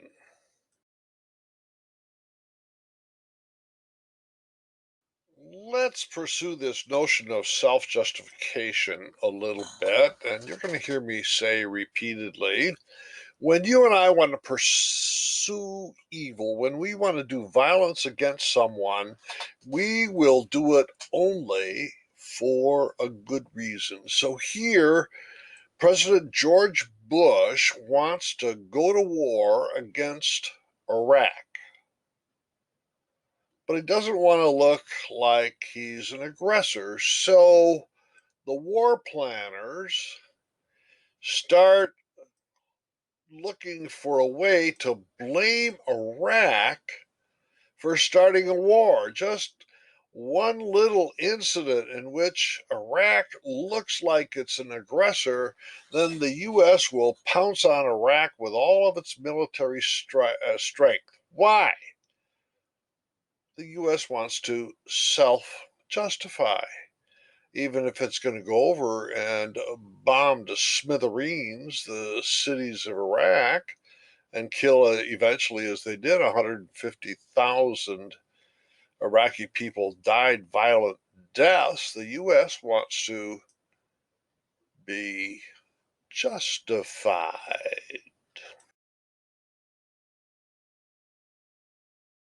Well, as you can tell, I like taking the biblical and theological explanations for human behavior and setting it side by side with so called evolutionary explanations. Evolutionists note the behavior of the drongo bird in the Kalahari Desert. This bird knows how to deceive. So it lets out a call that scares meerkats while they're having their dinner. So the meerkats run away, and then the bird runs down and steals its food. Deception! So deception is already there in the animal kingdom. That means it was probably already there in an early stage of human evolution. And so here we are now in a period in which multiple lies every day radiates from the center of American life. The U.S. White House. Is the White House only expressing evil as evolution has determined that we would be evil?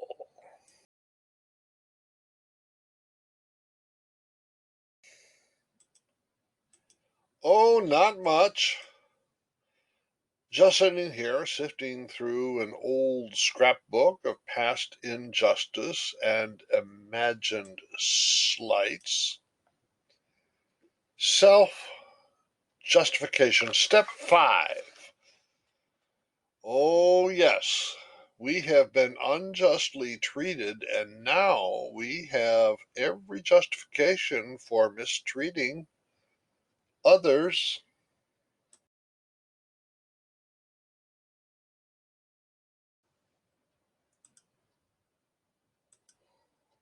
Revenge. Two things to remember about revenge. First, those who plan revenge self-justify on the grounds that they are repaying an eye for an eye and a tooth for a tooth. That is to say, revenge amounts to serving justice. Secondly, revenge also opens the heart and opens the soul to demon possession. What is so curious is that if you and I are seriously committed to perpetrating violence, even if we think this violence is justified, it is opening the door to serious, very serious evil.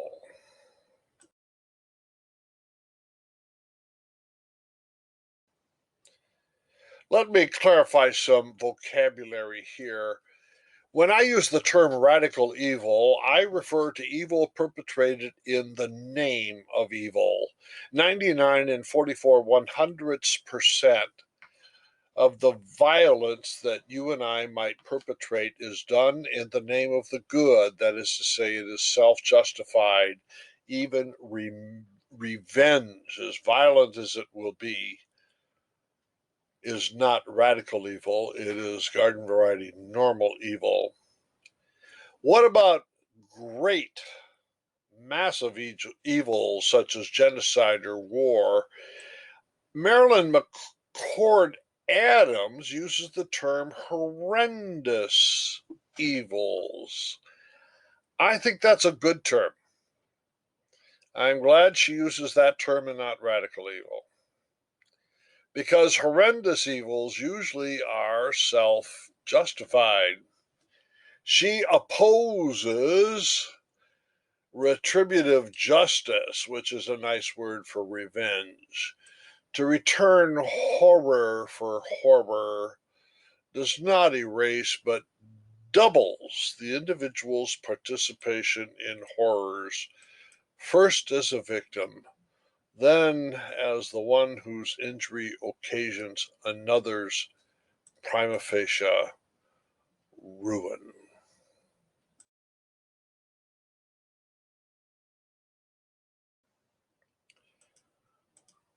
War. either wars without end or continued preparation for war. It doesn't make much difference. Oh, yeah, there are 50 wars going on in various locations around the planet at any given time. But what's really important in the United States is the war culture.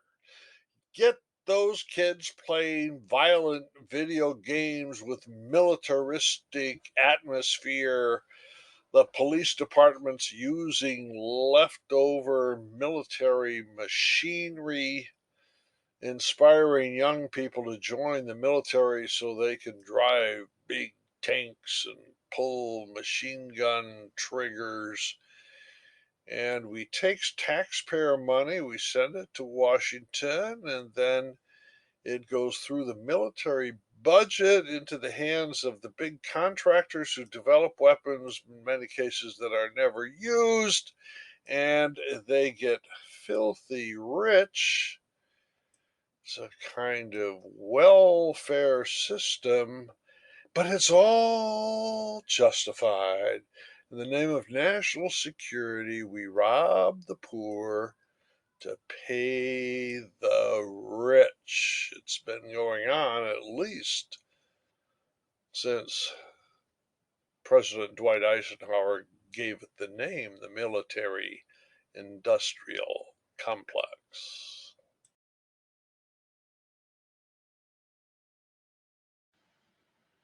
Well, I'm an optimist. I still think peace could be avoided.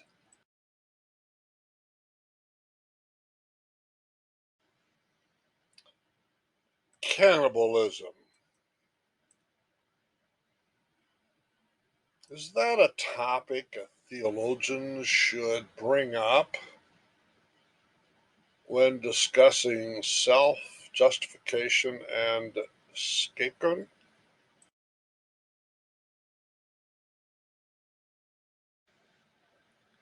Here's an anthropological study of cannibalism in New Guinea, and here's the bottom line: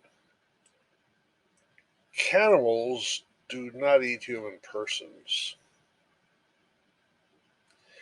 Before they eat what we would call a human being, they must first depersonalize them. This depersonalization process is a subtle form of self justification. How does it work? Well, the witches, called Kakwa,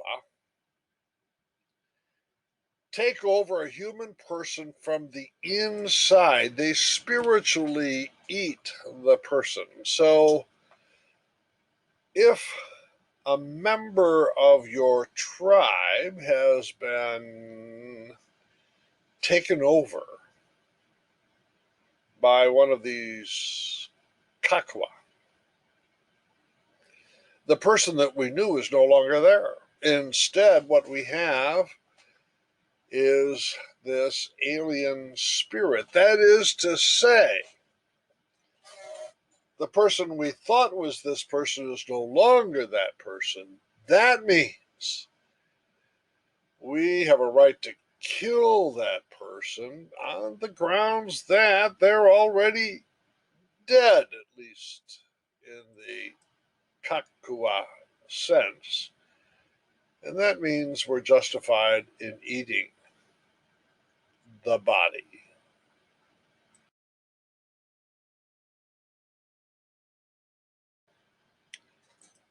Depersonalization. You and I, in good conscience, are not likely to murder a human person. So, if we are going to commit murder, individual murder, genocide, war, the first thing we need to do is to depersonalize the one we're going to murder. That's self justification. And I think there's a lie going on there because no matter what we plan to do, we identify ourselves with what is good. And if we could come up with an ideology that says you and I and our friends are all persons, and those that we're going to murder or commit genocide against are not persons, then we're good. Well, that could take a lot of work. Well, there's a shortcut. We call it scapegoating. If we identify those we want to murder as evil, then we're doing the world a favor when we eliminate those evil ones. Oh, the lie works so efficiently.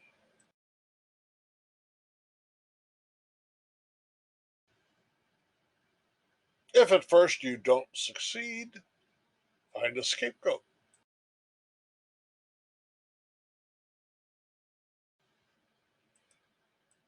For someone who believes in personal responsibility, spend a lot of time blaming the government. Oh, I love to blame the government. When you're on the bottom of the pile, it is so much fun to blame those on top of the pile. You don't need evidence, you don't need to make a case in court. All you need to do is slam the empty beer glass down on the bar and blame the government. Oh, it creates such community amongst like minded people. The government is the scapegoat. Now, it doesn't matter whether the government is guilty or innocent. The point is, blaming the government, scapegoating the government creates community for all those who have got a cocktail in their hand.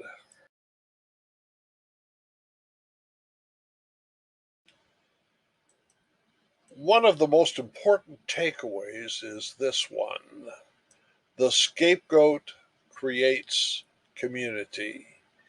It doesn't matter whether the scapegoat is guilty or innocent. The point is, it creates community. Here we have two rivals, right? How can we get these rivals to overcome their tension and create a single community? So the two generals say, on the other hand, we could join forces and attack the media. That is to say, if the media becomes the scapegoat, the rivalry is over and we have a single community. Isn't it wonderful what scapegoating does?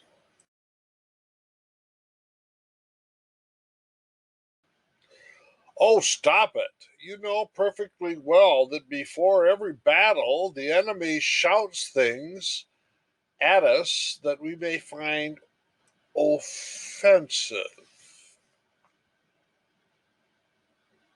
Yeah, why do soldiers shout before trying to kill the enemy? That shouting I'm going to call cursing. Recall in the case of the cannibal, we had to find a way of depersonalizing the person you would murder and eat.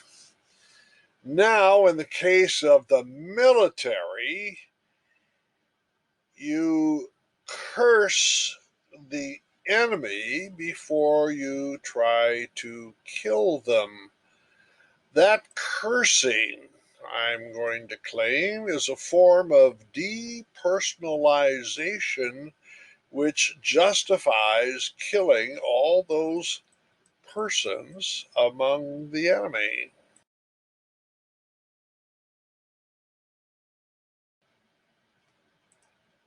In Western religion and culture, as well as in Islam, the symbol for ultimate evil, radical evil, is Satan or the devil. We have learned from history that perhaps the greatest evil a human being can achieve is that of Adolf Hitler. So we put those two together. Hitler is the devil, and put it on a propaganda poster. Early 1940s, the US government wants to raise money to support the military effort in the theater in Germany. So the enemy is a combination of a human and Satan. If you and I contribute money, or if we send a brother or a son to the battlefront, we are good and we are fighting evil. Now, objectively, it matters not at all whether Hitler is a good man or a bad man. The point is, we justify our war effort on the grounds that we are good and the Germans are evil.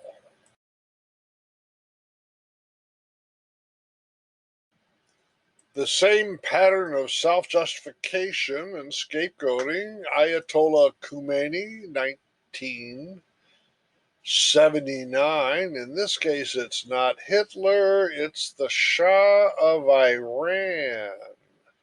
Same point, same role of the scapegoat, same mechanism of self justification for violence.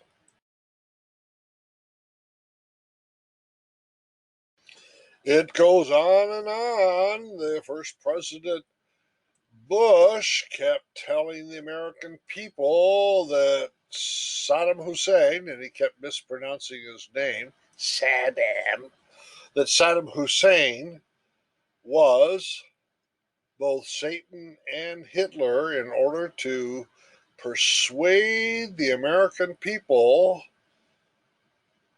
to support the first Gulf War. Self justification, scapegoating creates community, as the community feels good when going to war.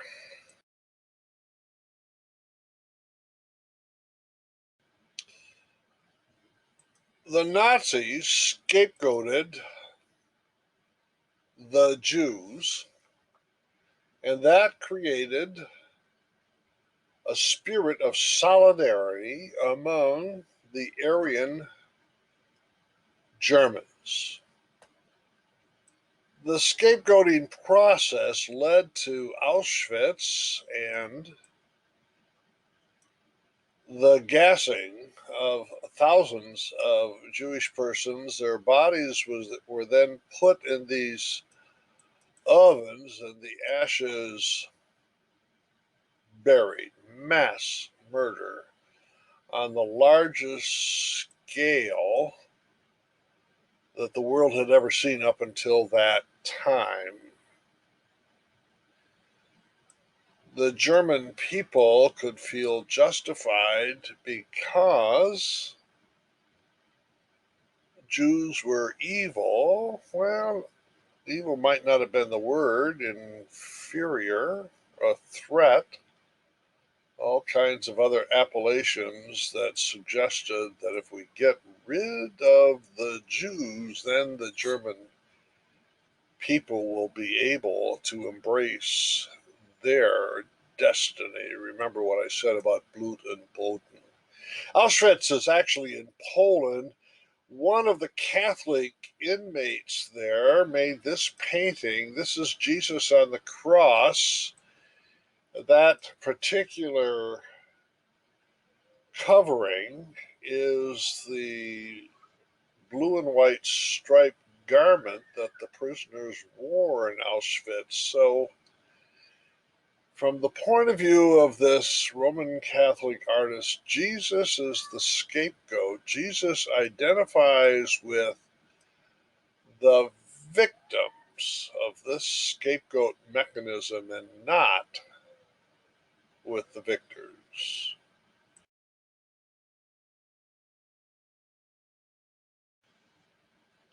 Where does the idea of the scapegoat come from? The book of Leviticus. On the Day of Atonement, 2 goats were selected. One was slaughtered, and the blood dropped 7 times on each of 7 altars.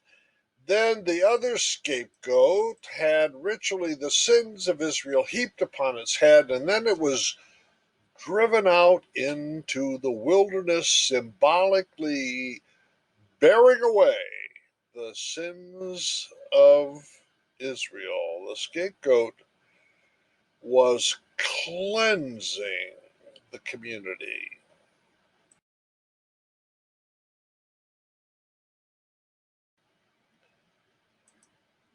Later on, when we get to soteriology and atonement, I will make the point that the New Testament provides us with a family of symbols. Here is the Lamb of God with John the Baptist pointing to the Lamb of God, or the Agnus Dei.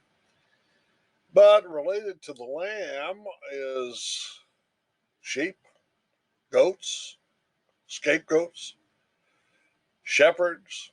Jesus tells a parable about a shepherd who looks for one lost sheep, leaving 99 back in the fold, or Jesus himself is the good shepherd who lays his life down for the sheep.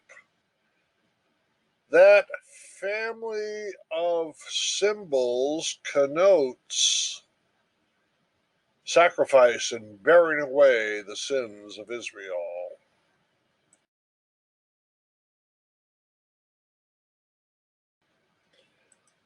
Does Jesus as scapegoat create community? Well, let's take a look at Luke chapter 23. The chief priests and the scribes stood by, vehemently accusing him. Even Herod, with his soldiers, treated him with contempt and mocked him. Then he put an elegant robe on him and sent him back to Pilate. That same day, Herod and Pilate became friends. They became friends with each other. Before this, they had been enemies. Isn't it wonderful how punishing a scapegoat leads to community?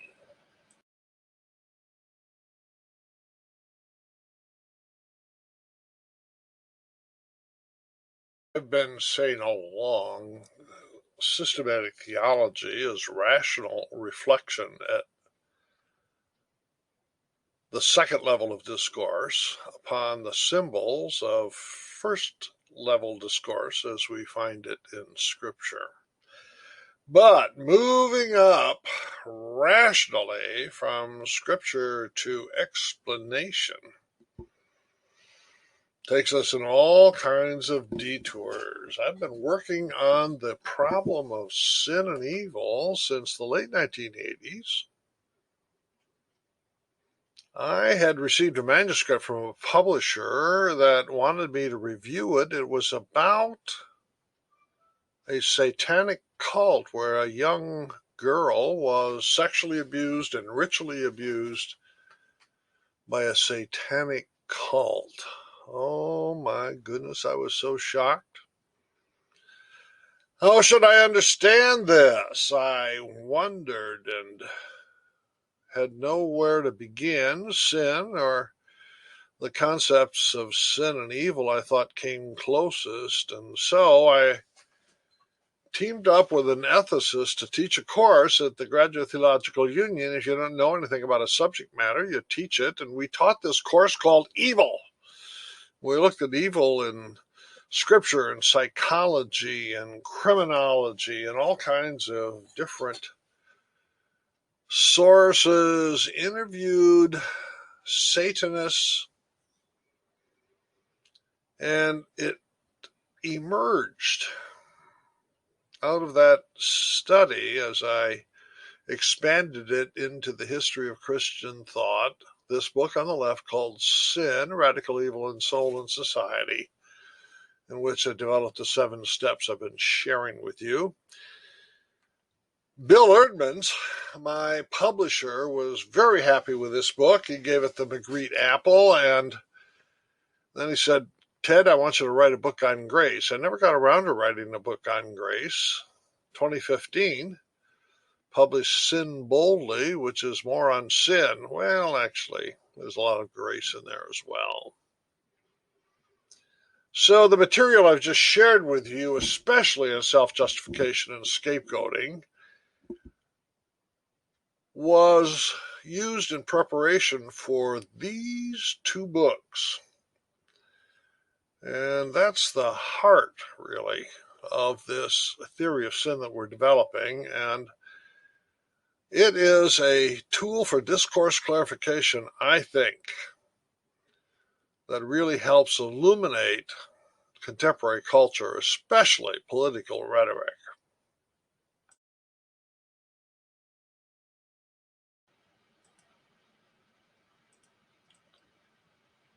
Cruelty.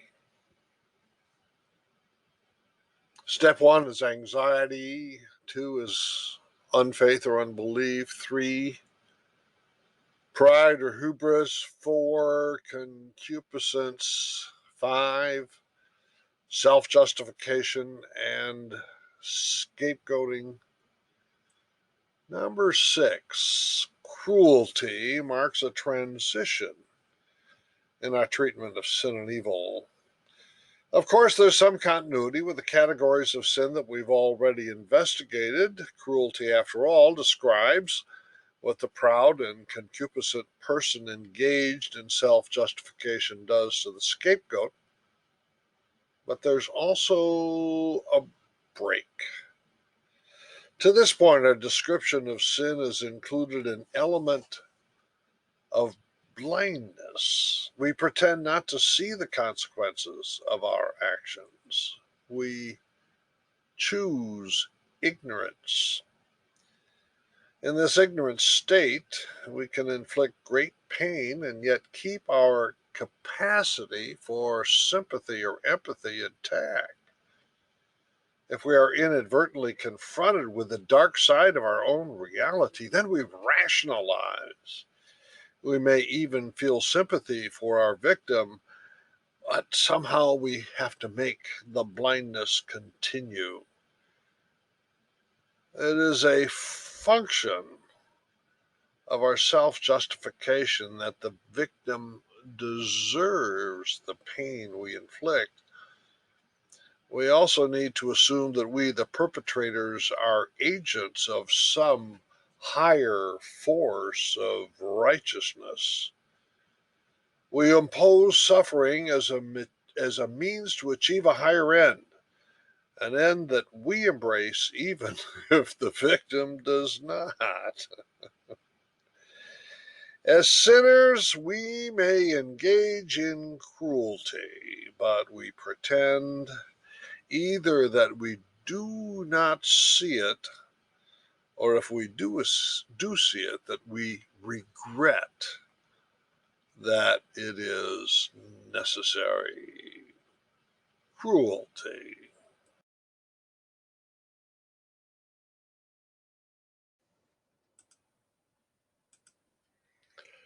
I was afraid it was bursitis, but it's only repetitive stress injury. When I was pursuing research for the first book on sin, I had 2 of my students who were victims of torture. One in a prison in Central America, and the other in a prison in South Africa. I grilled them, so to speak, to find every little thing I could about their experience of being tortured. I am not going to repeat those 2 accounts here. If you want to read them, you can look at the book on sin. That's not an advertisement for the book on sin. It's just so heartbreaking to think about these. Both are alive and well now, but they narrowly missed losing their lives. Here's the takeaway. In both cases, they had important aspects of their Christian faith committed to memory. In one case, it was hymns. In the other case, it was passages from Scripture. And in solitary confinement, these elements of the faith in their memory provided them with enormous comfort when everything in their objective world appeared to be hopeless. That's all I want to say about cruelty.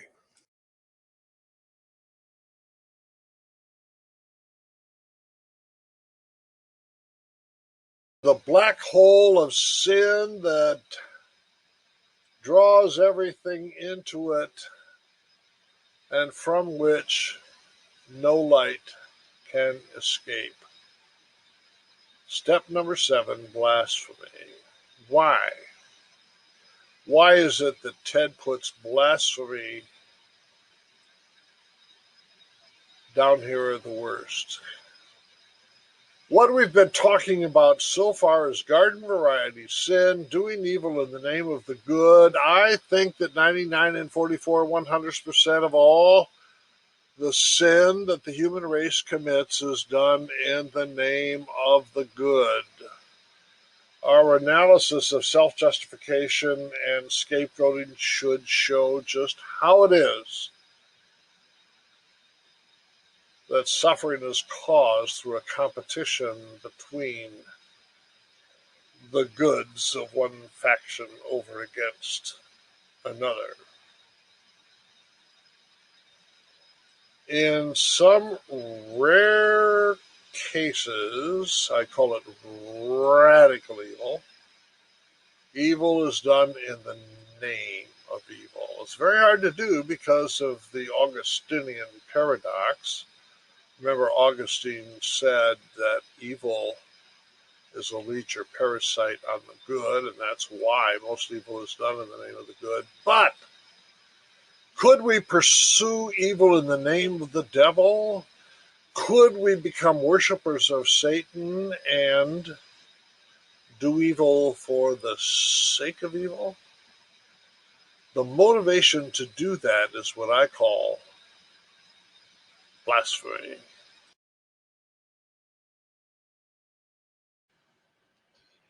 Meet Anton LaVey, high priest of the Church of Satan.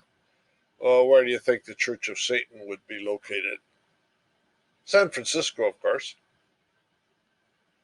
Anton LaVey wrote the Satanic Bible, and his anthropology looks like that of Aristotle and the Buddha.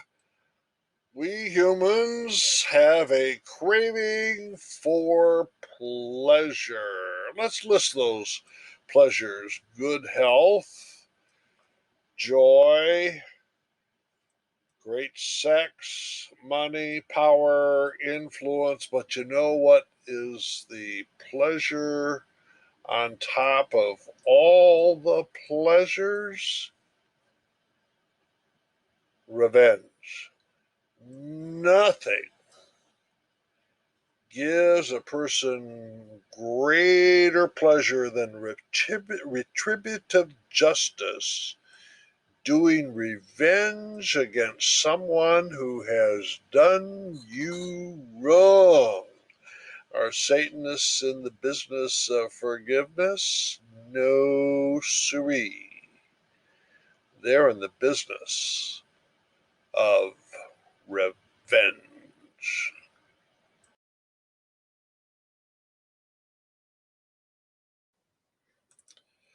Under the leadership of Anton LaVey, the Church of Satan would sell ritual services to attain revenge to customers. Many of the devotees of the Church of Satan, as well as the customers, came from Hollywood, movie stars, actors, actresses, and producers.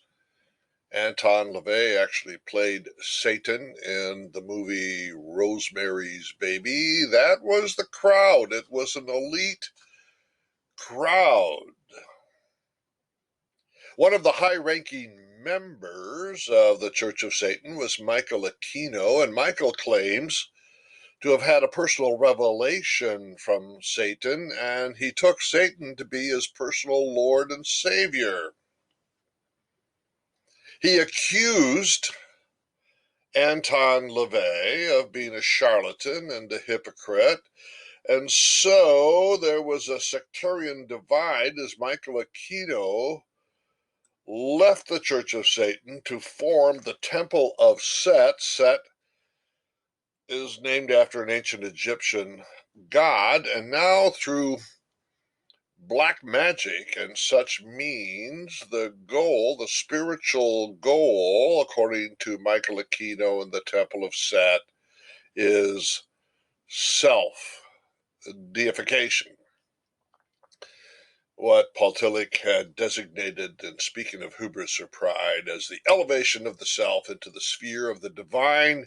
If you join the Temple of Set, you will attain your own divinity.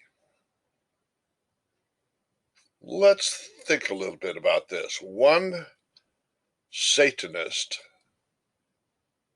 decries another Satanist for being a hypocrite. Is it good to be a hypocrite? No. What's good is to have an authentic devotion, a personal devotion to the person of Satan. That's what's good.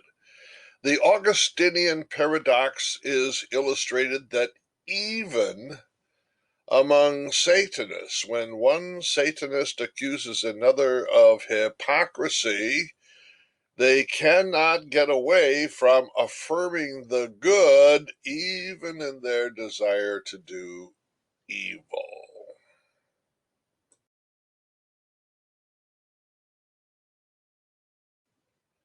What is distinctive about blasphemy here in step 7 on the 7 steps from innocence to radical evil is that evil is pursued in the name of evil, as I have already indicated in steps 1 through 6.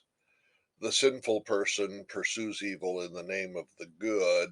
In step 7, there is an attempt, even if it fails, there's an attempt to pursue evil with the symbols of evil. And if you and I become a victim of a Satanist, the most horrendous part of it is that the symbols of goodness are challenged in the experience. So that's one principle that should be a takeaway here from this discussion.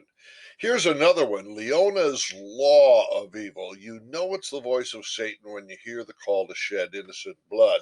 Leona is the principal character in a series of suspense thrillers which I have written. This is fiction. I've had enough personal connection with Satanists to have a little sense of what goes on. So this is a fictional account based on one of my connections with a Satanist satanic group. And this law of evil seems to be consistent in terms of describing what's going on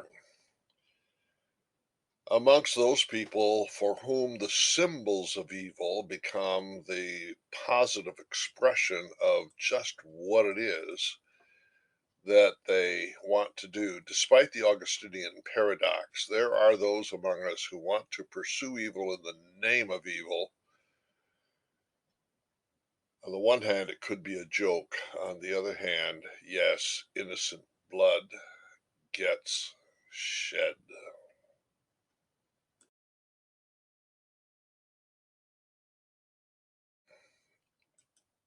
Now let me ask a question which frequently arises in this discussion.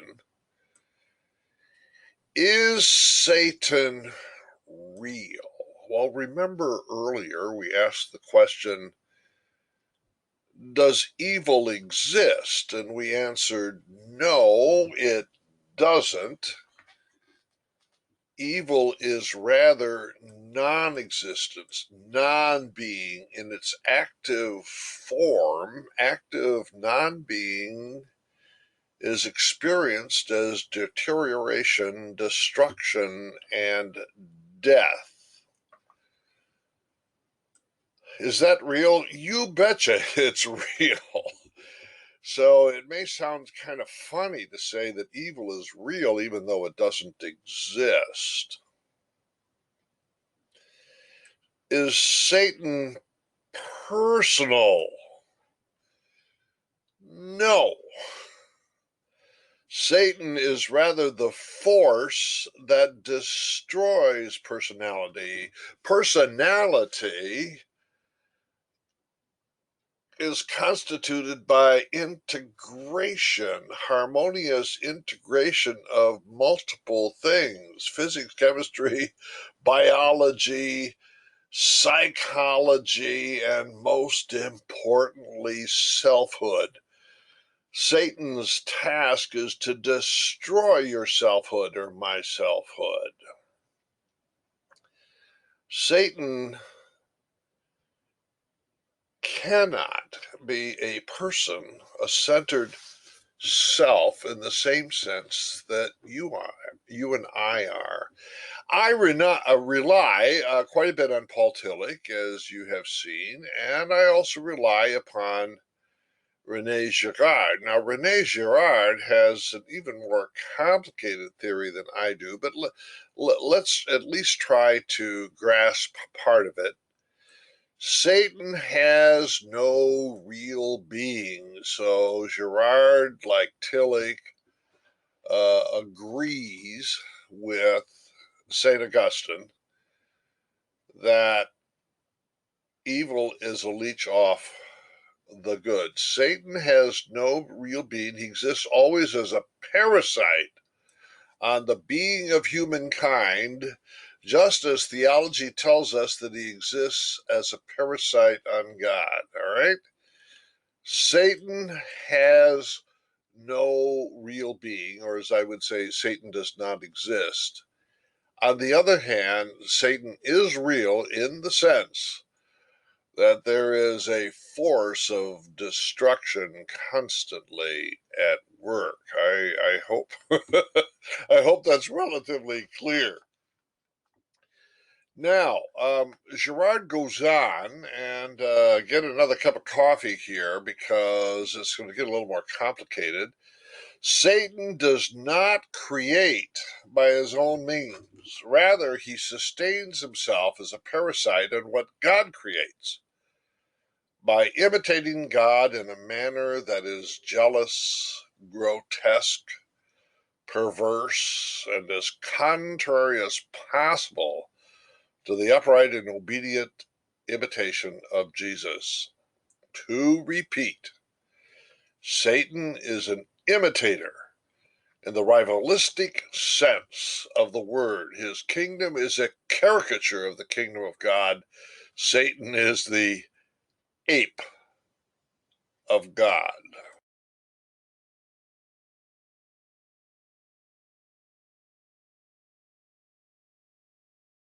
Bless you, says one devil to the other. Even the devil depends upon God. St. Augustine is simply right. There is no such thing as pure evil. Even the devil has to be a leech or a parasite off God.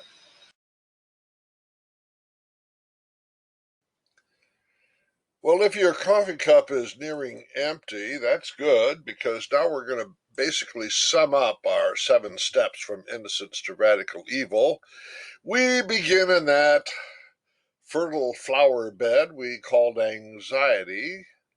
That's the awareness of non-being, dropping from existence into non-existence. Death, of course, is the pinnacle threat to your and my being.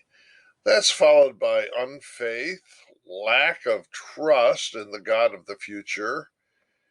Pride then becomes the elevation of the self into the sphere of the divine in hopes that we can beat death by declaring ourselves eternal. We place ourselves in the center of existence, and in concupiscence we try to absorb all of reality into our narcissistic center, our self. In self-justification and scapegoating, it becomes even more clear that we revere the good, we tacitly believe the good to be eternal, so we are constantly identifying ourselves with the good, no matter how violent we are identifying ourselves with the good. We draw the line between good and evil, and then we place someone else on the evil side of the line. Once they're on the evil side of the line, that justifies cruelty, because in our goodness we are punishing those who are evil. What these 6 steps all have in common is that the sinner pursues violence in the name of the good.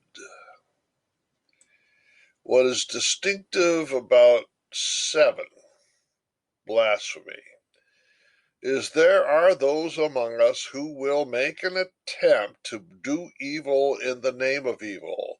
The symbols of evil become prominent. If you or I are a victim of a satanic cult, one of the most painful aspects of that victimage is the prostitution of our symbols of grace. Even if you are being tortured by a Satanist, if you can remember Scripture, remember that God is gracious, then you can, at least in your soul, find some solace. What makes the Satanist blasphemous is the Satanist tries to take that symbolic comfort away from you. That's why I put it at number 7. I did say, somewhat humorously, that the Augustinian paradox obtains here that even the Satanist inadvertently affirms the good in trying to pursue evil in the name of evil. 7 steps from innocence to radical evil.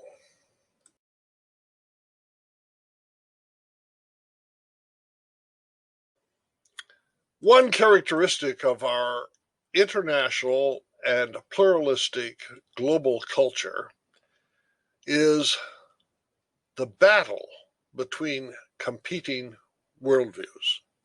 You've heard me say repeatedly that the goal of the public systematic theologian is explanatory adequacy. That is to say, on the basis of Christian resources, the public systematic theologian wants to provide a more adequate explanation for human experience in general, reality as a whole, than what the other competitors can offer. Here is one competitor to be reckoned with. There's been a movement over the last few decades for evolutionary theorists to explain more and more and more, gobbling up reality like a hungry dragon. Some evolutionary theorists want to explain theology better than the theologians can. And one of those theological loci in particular is original sin. So who is going to explain original sin better? The evolutionary theorist or the theologian? Here is Christian de Duve.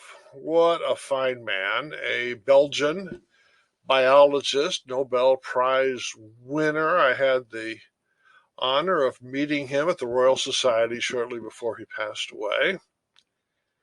He was a real believer in evolution.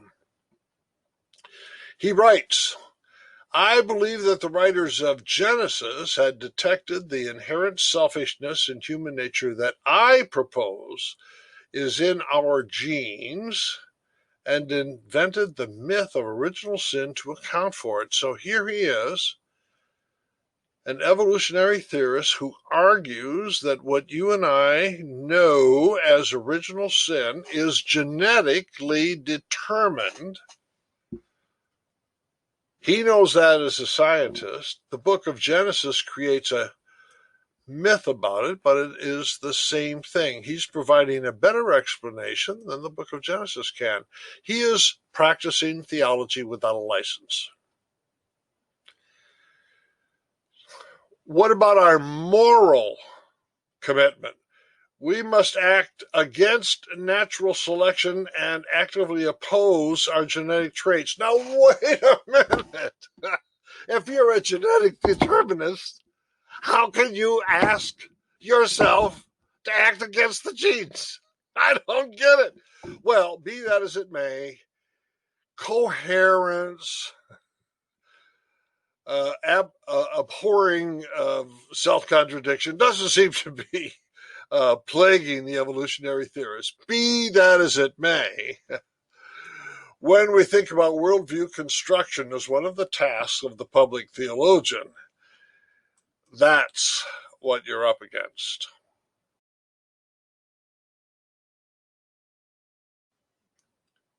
The competing evolution paradigm doesn't just stay in the laboratory. Oh, no.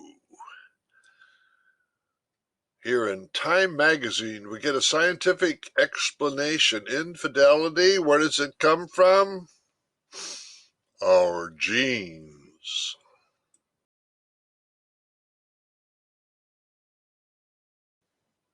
Here's what the article looks like inside Time magazine. The Christian doctrine of original sin makes more sense as evolutionary psychologists. Now, the evolutionary psychologists are a brand of the sociobiologists who are applying Darwinian evolution to culture and society.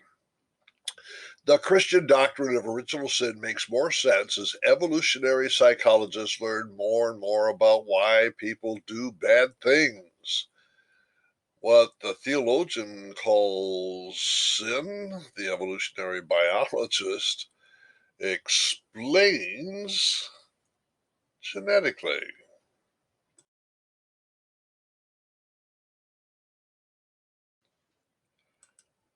Glenda Sue Caldwell, living in Georgia, at home one evening.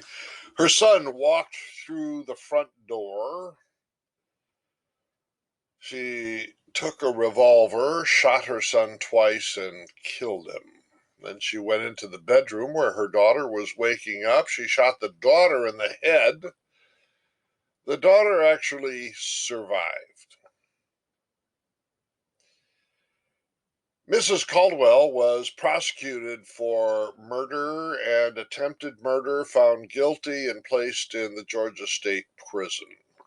5 years later, the same judge that had presided over the original trial issued an order releasing Mrs. Caldwell from prison and sending her home to live with the daughter whom she had shot and survived. What was the argument of the judge to justify removing Mrs. Caldwell from prison? It was that her genes made her do it. Mrs. Caldwell suffers from Huntington's disease, and while she was in prison, geneticists discovered that Huntington's disease is caused by a malfunctioning gene on chromosome 4. One of the symptoms of Huntington's victims is moments of uncontrollable temper, and the judge thought that these attempted murders on her children were produced by a moment of uncontrollable temper caused by the Huntington's, in turn caused by the allele or the gene on chromosome 4. The genes made her do it. Well, there are about 25,000 sufferers of Huntington's in the United States, and they have a club, an organization. The president of the Huntington's group was asked what he thought about this exculpation of Mrs. Caldwell on the grounds that her genes made her do it. He said,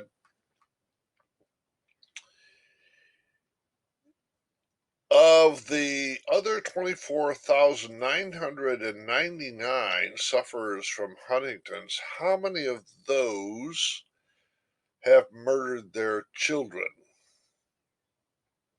None. If we believe that attempted murder is caused by the genes, maybe we should lock up that 24,999 group in prison in order to spare the lives of their family.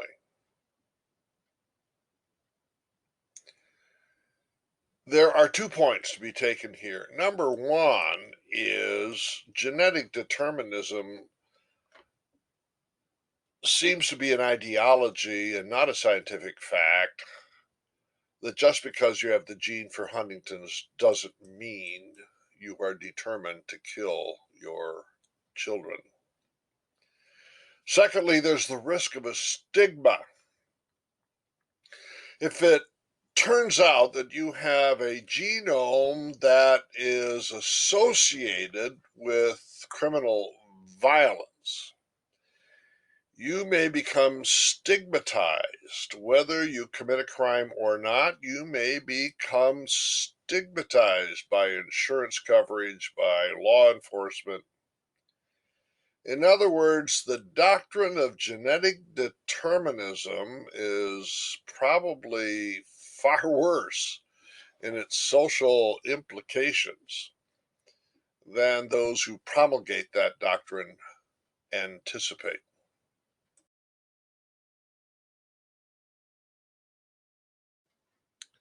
Whether the public theologian realizes or not, this is already an issue in public discourse. Wham, splat, ow, we get violent beating. Hey, it wasn't me, it was my genes. Experts now say that most antisocial behavior, smoking, alcoholism, drug abuse, violence, even criminality, can be traced to faulty genes. It's important news. We're not responsible anymore. Oh, we're all victims. I hurt too, brother. Oh my goodness. Once we think about it, wham, wham, wham, wham.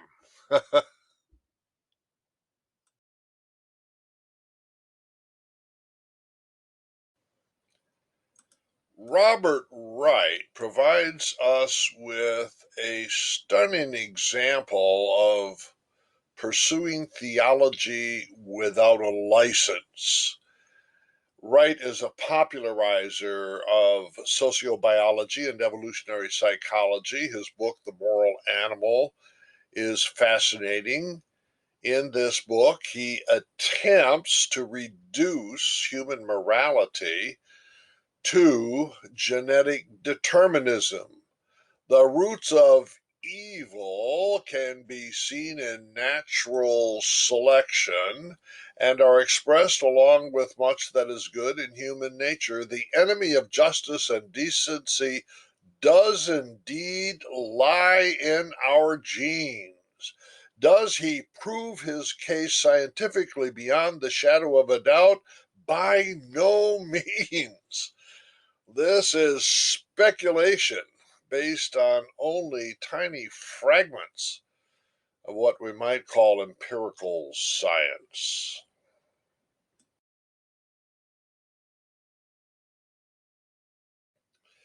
When it comes to my own approach to developing theological anthropology, I'm not inclined to defend indeterminism. Rather, I'm more inclined towards what I call three-part determinism. There are three determinants.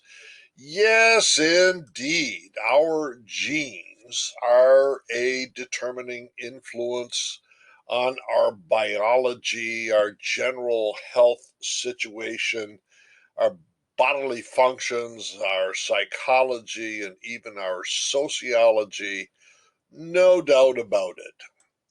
A second determinant is the environment. The immediate environment would be the biochemistry of our body, what food intake and other kinds of influences are exerted on the cells within which genes express themselves. So, also, my mother teaching me as a child to look both ways before I cross the road, as well as education. All of those environmental factors are determinants. But the third one, and this is the one that gets left out of the genetic determinist position, is the human self, the centered self, the person. You and I can deliberate, make decisions, and take actions. Self determination is the definition I give for human freedom.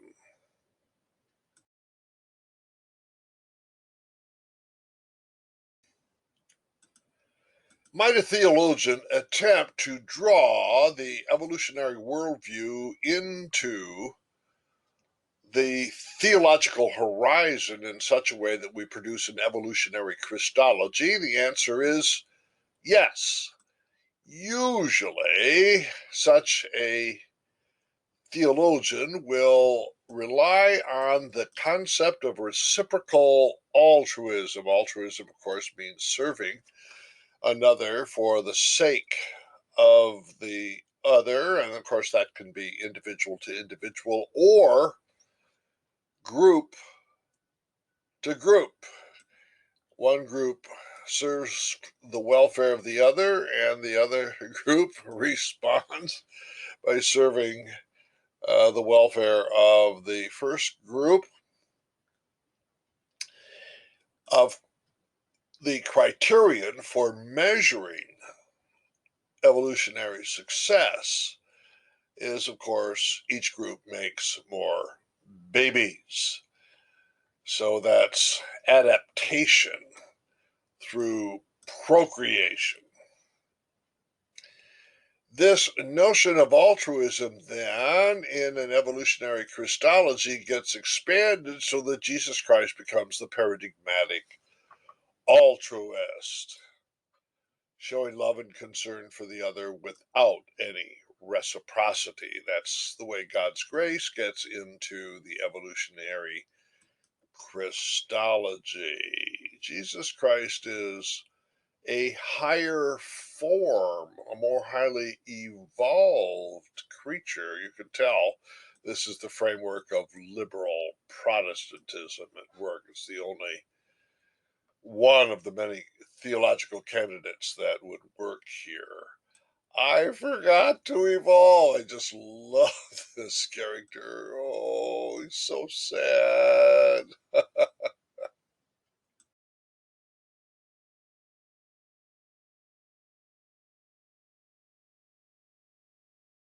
That evolutionary theory has a better explanation for sin and evil than traditional theology does.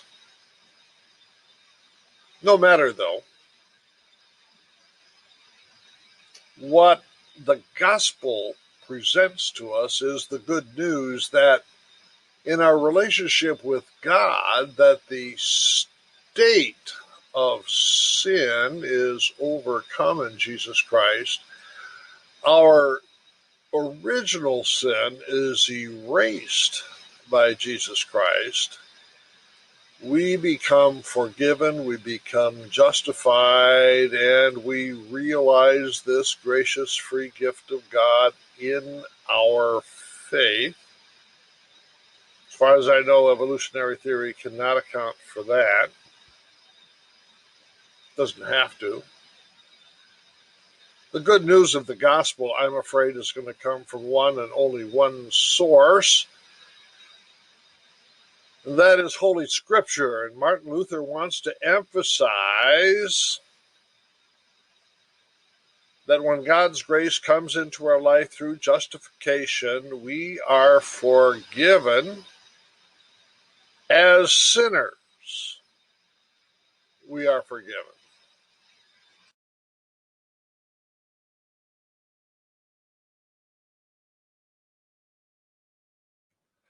We are justified by God's grace while we are sinners. That makes us, simul justus et peccator, at one and the same time justified, but at the same time a sinner. God's gracious justification is for estranged, sinful creatures in order to overcome the estrangement, in order to regain the bond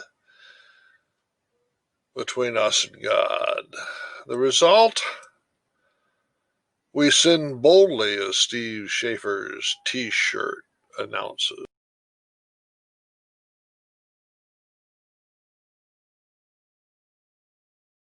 Once more, yes, we are justified by God's grace while we are a sinner, but then we've got a road to travel, the road of sanctification that ends with perfection. To be perfect, says John Wesley, is to be sanctified throughout, to walk as Jesus walked, to have all the mind that was in him, and always to walk as he walked.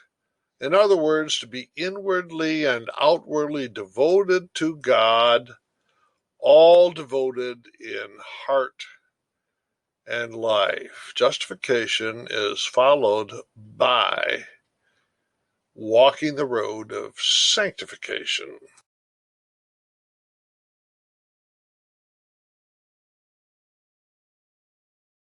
More precise on what John Wesley means by Christian perfection.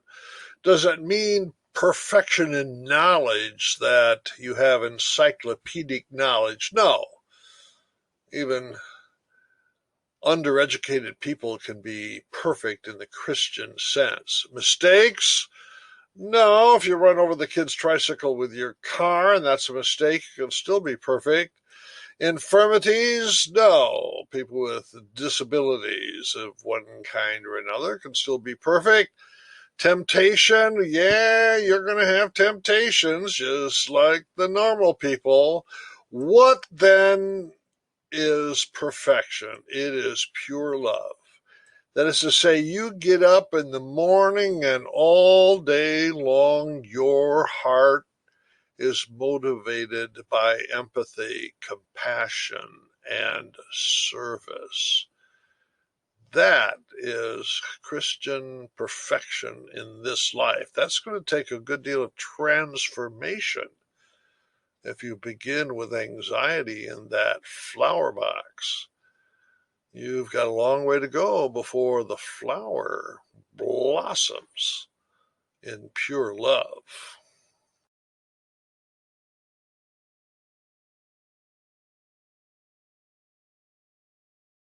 Through Unbecoming Evil is come to an end. We are done with God, the World's Future 5C, Unbecoming Evil. Your coffee cup may be empty, but I hope your mind is full. Bye-bye.